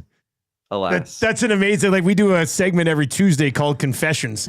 That would have been a great confession on a Tuesday. I thought Blink-182 could have brought peace to the world through their music. The band that did, what was it? Take off your pants and jacket. Take off your pants and jacket. World peace. Yeah. That really could have brought the world together. That's a better confession than the one we had yesterday of the guy who said when he was 8 years old, he put on all of his underwear to see how many layers he could piss through. And he said it was like, what, 15, 17? Yeah. So... Anyway, Confessions is a safe place on the show, so that's why we do it. Val Kilmer, I saw on Twitter you replied last night. We have our little dog call, like we're big Tombstone guys, so that's always the first thing I think of when I think of Kilmer. Fans, but I guess, he was Batman, he was Iceman, he was Doc Holliday, the Doors movie. What was it? Top Secret. Top Secret. I haven't seen this Top Secret. Tell us about this. Top Secret is a parody of movies like The Great Escape and like World War II or I movies, war movies. But more than that, it's a parody of like Elvis movies, where Val Kilmer plays kind of the Elvis proxy in the movie. And the point of it is that it was the follow-up basically to Airplane from the Zucker brothers and Jim Abrams. So from the same people. Zucker brothers movie in between Airplane and The Naked Gun. And it is vintage, just sight gag after sight gag, just ridiculous stuff on the screen at all times. The jokes fly at you. I don't know. I mean, this is a movie from the 80s, so I don't know how much of it really will resonate now, but Top Secret is fantastic. The thing about Kilmer, like I was saying last night, is the range is insane. Like think of another guy that could do comedy like Top Secret and Real Genius and Kiss Kiss Bang Bang. He can channel that energy into becoming one of the greatest assholes in the history of movies and Iceman. Tombstone, he's got the acting chops. The Doors, terrible movie, iconic performance. There's a movie called The Saint where he's a spy that wears like... Buddy, that's what I've been talking about all day. I fell asleep watching The Saint last night. It's like one of my go-tos. I love Elizabeth Shue, and he's great at that. And go back, go back to when we were kids, or at least when I was a kid. He was like the Han Solo proxy in Willow, the Warwick Davis movie about the little elf dwarf people that George Lucas did. It was a major bomb, but Kilmer killed in it. So like, I don't know. Like I grew up at a certain time when Kilmer was a major star, and I'm like bummed. I'm bummed today. But Have you ever seen Billy the Kid? Kilmer movies later. Billy the Kid, 1989. Billy the Kid? I haven't seen it. I don't think I've seen it either. I wonder if that was like an actual movie or like a TV movie. It's unrated. Oh, and we should also say that like it's unrated. Oh well, sir, there might be some Val Kilmer stuff in my future then. The thing about him and Batman is that I think he was kind of a lousy Bruce Wayne, but he might have been the best Batman, which is not usually how it works. Like Clooney, great Bruce Wayne. Like Keaton, great Bruce Wayne. Bale kind of hit the daily double in being a good Batman and Bruce Wayne, but Kilmer's Batman was like charismatic and he was like funny. And I thought it's really hard to act in that suit. And we said this morning we would have liked to seen a longer run with Batman. His face is like the mask. His face is sculpted to the mask. Yeah, he is the Batman. He was awesome. He was hell of a run for Val Kilmer. Rest in peace, but he provided us with some legendary characters. All right, Greg Wyshynski with us from ESPN. The Oilers and the Golden Knights last night. The Oilers had an awful first period, but still managed to come back, play really good in the second, and then win this hockey game. It was a low event affair. I mean, combined 42 shots between the two teams. We were wondering coming out of it, like, the Oilers have had some ups and downs. Obviously, no McDavid, no Ekholm right now. The Kings have been great, but Vegas has still sort of separated themselves a bit. I watched them last night, and they didn't blow me away. So, What do you think the Golden Knights are capable of this year? Well, first off, that was a hell of a win for the Oilers. I mean, to hang on the way that they did, and they got a little help from the crossbar, I think, at one point. But otherwise, I thought that they did what they needed to do to win. And listen, in a season like this for them, a defensive effort that leads to a victory like that is got to be lauded, right? Let's point it out and celebrate it. The Golden Knights are a weird team. I mean, there are times when you watch them and you're just like, when they're fully healthy, they could probably win the cup. And then there are other times you watch them and you're just a little bit underwhelmed by what they bring to the table. The fascinating thing for them right now is that there's a better than good chance that they're going to end up playing the hottest team in the league. I know. When the playoffs start in the St. Louis Blues, which is a pretty. I mean, listen. You talk about interesting matchups. I mean, the Petrolangelo Bowl, basically, the Barbashev Bowl, basically. There's a lot of Blues DNA on that Knights team, and that'd be a fun series. But yeah, I there are definitely times when you watch the Knights and you're just like, okay, they've got it. And then there are other times when you watch them and you're just kind of underwhelmed by them. You mentioned the Blues in there, and we were kind of throwing this around yesterday on one of our noon shows. Two Guys at the Goalie. It was just like, legitimate contenders in the West. Is it time to get concerned about the St. Louis Blues? As far as like we're talking like Winnipeg, Dallas, like, should those fan bases be like, man, I hope we don't run into St. Louis? Is it? I mean, Winnipeg should be nervous about having to play in the first round to begin with, because they don't seem to last more than 5 games. Yeah, and I mean that, and setting up if they end up playing St. Louis in the first round, I mean, you could see a tidal wave of pundits picking the Blues in that series just based on the Jets, previous playoff disappointments. Listen, it's hard to judge hot teams. I mean, let's face it. Like, the Blues are peaking on April 2nd. Okay, playoffs ain't starting on April 2nd, so we still got a good 2 weeks before we start thinking about the postseason. And what do they end up looking like then? Do they limp in? Are they still the hottest team in the league? Who knows? But they're dangerous. I mean, they've certainly found a groove. They've certainly found a lineup that works for them.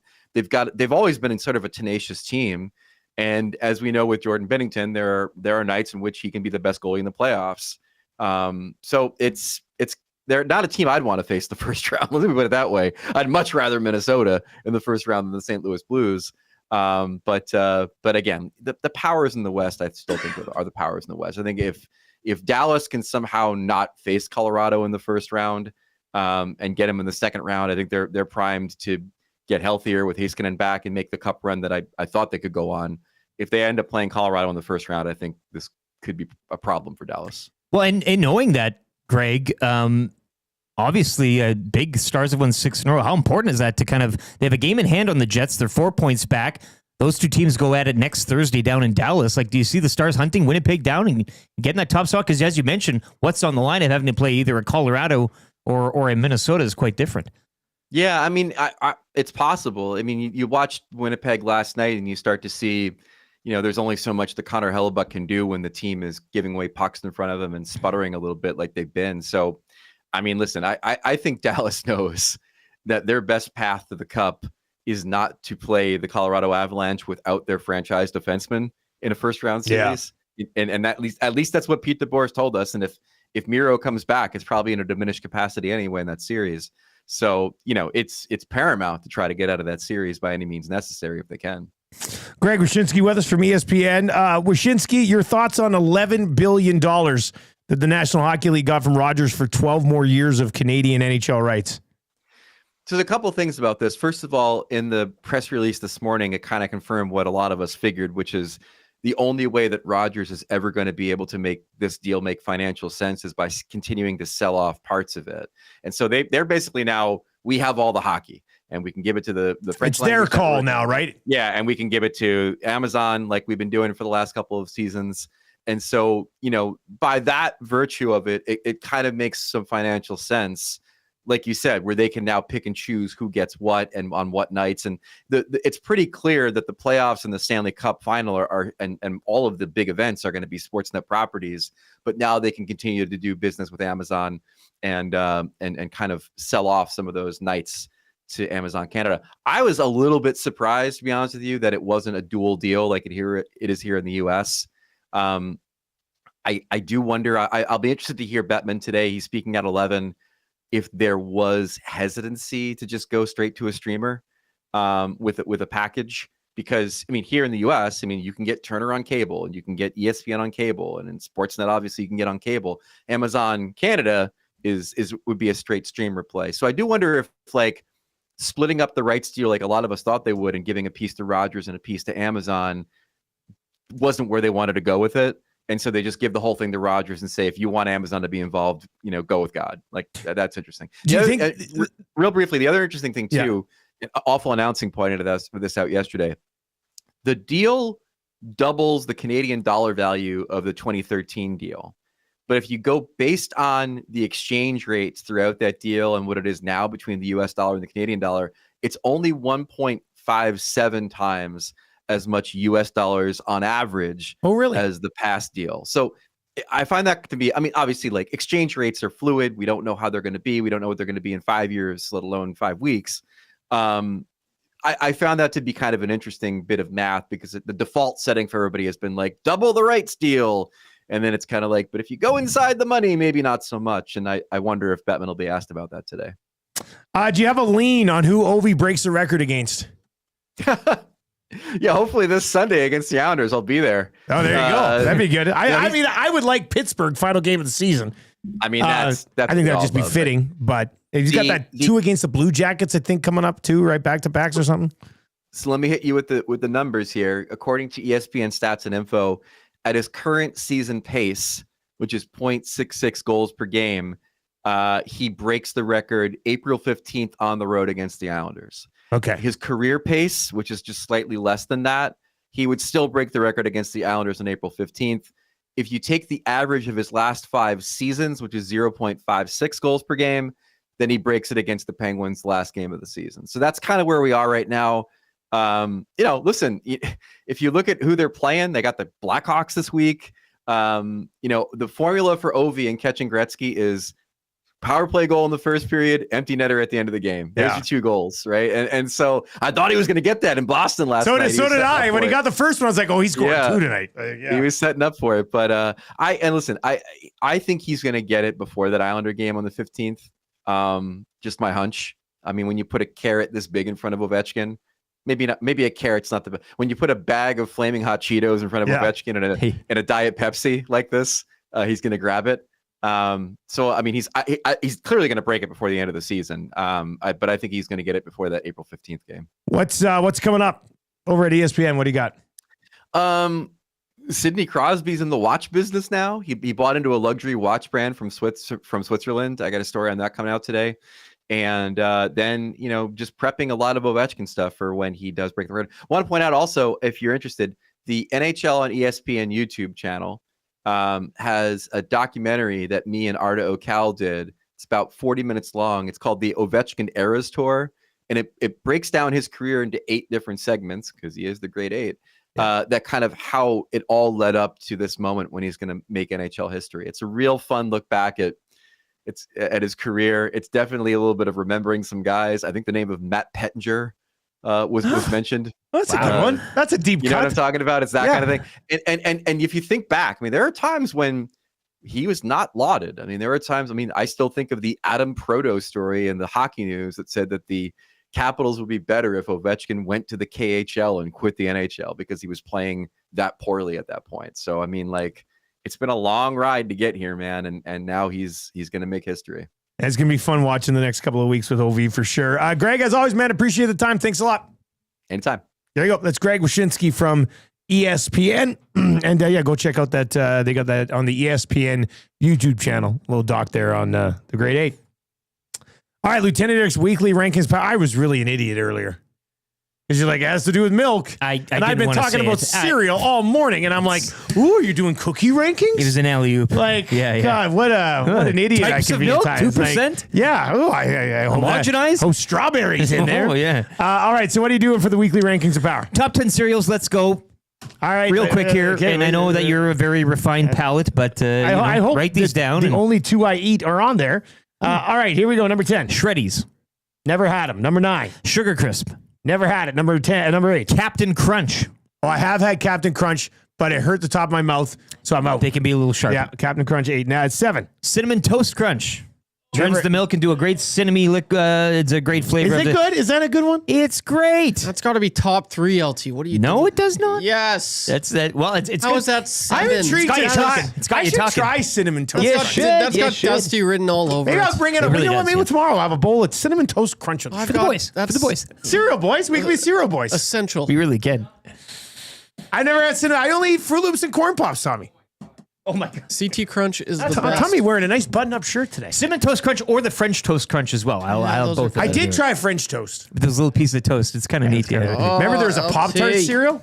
No. Fail. All right, what are we at? Number 6. Corn Pops. Hey, all right, corn Classic. pops. Yeah, I love it. First That's a one I ever classic. had. That's good. Number 5. Frosted Flakes. They're great. Great. Tony the That's Tiger. Tony the Tiger. Yeah. Number 4. Golden Grams.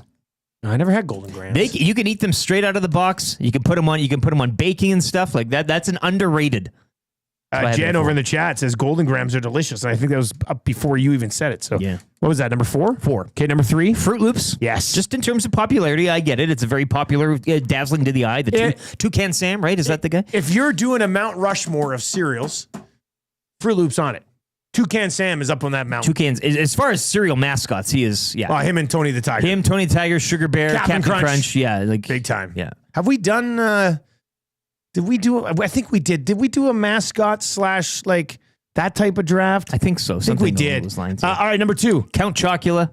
Count Chocula. It's my list. I get to make it. I'm slightly biased. Good but I'm Wedding just saying, Crashers reference. Lucky Charms will not be on here because I'm saying Count Chocula is far superior. You've got the marshmallow aspect, but then the other half of it is chocolate. So you get chocolate milk instead of just a white vanilla milk. I know where you're going for number 1, I think. No, yeah, I think, well, maybe I don't.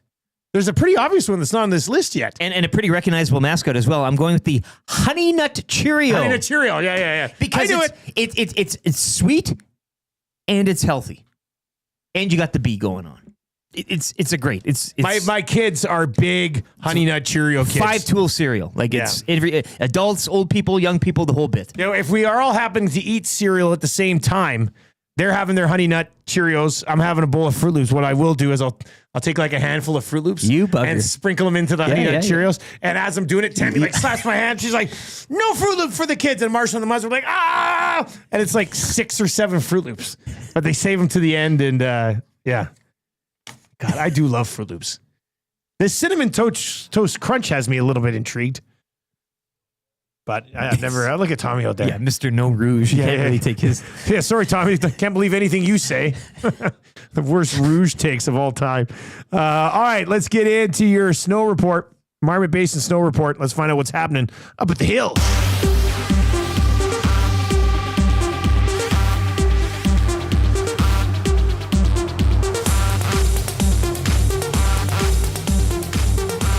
So stoked. Like, winter's here. I'm stoked. You stoked? I'm stoked. Just so stoked. Yes. I mean, it came down last night, what, a good 5 inches? Last night, I think so. Something like that, and a couple feet the day before. We've got a 5-foot base with 5 inches of freshie on top. Powder alert! 13 centimeters of new snow in the past 24 hours. 16 centimeters in the past 2 days, and the settled snowpack is now at 127 centimeters. Temperatures -9 with a forecast high of -6. Sunny skies forecast for Thursday, Friday, Saturday, and Sunday. All lifts are spinning. Incredible conditions up at Marmot right now. Powder alert! Powder alert! Powder alert! Keep the rouge. Keep the...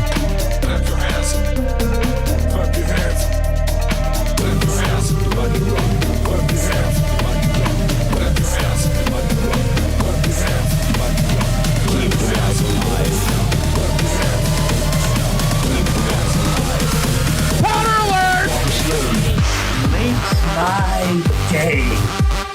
Marmot Basin Snow Report. They're open until early May. That might be like, and I'm not making up this powder alert stuff. Brian from Marmot in the email today started it with powder alert with an exclamation point. Yeah, he should have gone all caps on that.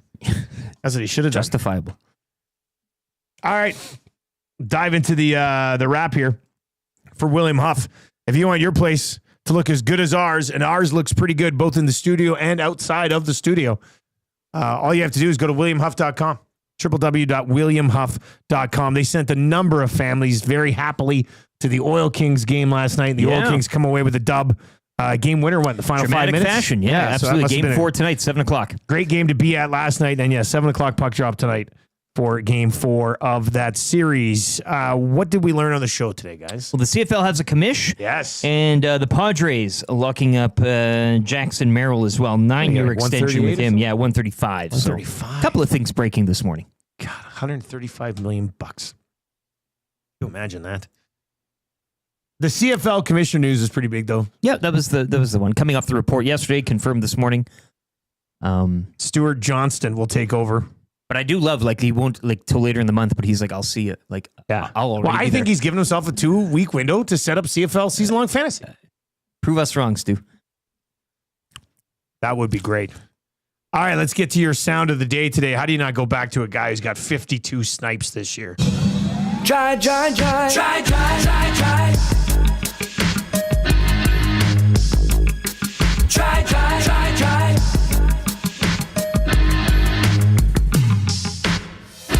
Leon scored a goal tonight. Watching him play is quite a sight. You know this song is tight. Oilers fans, come on. You loved him endlessly since he was drafted number 3. He's a center with a size that was born in Cologne. Try to stop him, you can't do much more. That ain't no lie. You just wanna see him shoot and score. It was try. Gonna make a fool out of you. Probably score a goal and assist on 2. You can't stop him and that ain't no lie. Cause it's try. Don't even try to play him rough. Leon is a German so you know he's tough.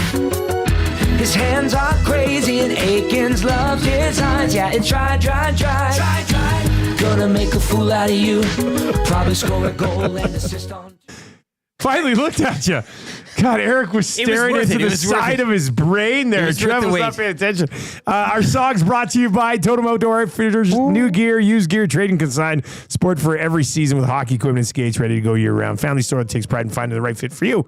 7430 99th Street or online at totemoutfitters.ca. Brent P. over in the inbox, Parachute's inbox says, I did a really fatty move the other day, and I topped my cereal with a handful of mini Oreos. Woo! Yeah. That's a good one. I've never done that, actually. Depends on the cereal he's topping it, right? Yeah, I mean, was it Honey Nut Cheerios? Oreos. Big old brand. Or was it brick? Fruit Loops with a handful of mini Oreos? That's tough. All right, let's get in your text of the day today. Text of the day, as always, for our fine folks over at A&W. Teen Burger. How iconic is it? Very iconic. Grass-fed beef, cheddar cheese, mouth-watering bacon, lettuce, onion, tomato, pickles, all topped with A&W special teen sauce. Now stop thinking about it and go get one at your nearest A&W to enjoy the taste of the legendary A&W Teen Burger from Canada's original burger chain since 1956. Inbox, it was a happy place today. Show for the most part was a happy show. How could it not be after the win over the Golden Knights in Vegas? We're 10 likes away from changing 300. Should have smashed through that earlier, but I've kind of laid off it a little bit. We were at 200 at 7:30. So if you're watching on YouTube right now, hammer the thumbs up for us. Thummy for old Val Kilmer today. Yeah, exactly. And Definitely passing that 11.5K subscribers as well in the show today. 11.5K. Very momentous. We are now on that push towards 12,000, which would be a big moment for us. So we'd be very excited about that. Boy. Yeah, where do you go? Where do we go for text of the day today? Let me give you two Macramalla intros. EST legal analyst and guy whose ability to forge Grady Dick's signature isn't paying dividends as quickly as he'd hoped. And EST legal analyst and guy who changed his legal name to match his very first email address, Big Sexy Daddy Mac 69 at hotmail.com. What are you going with?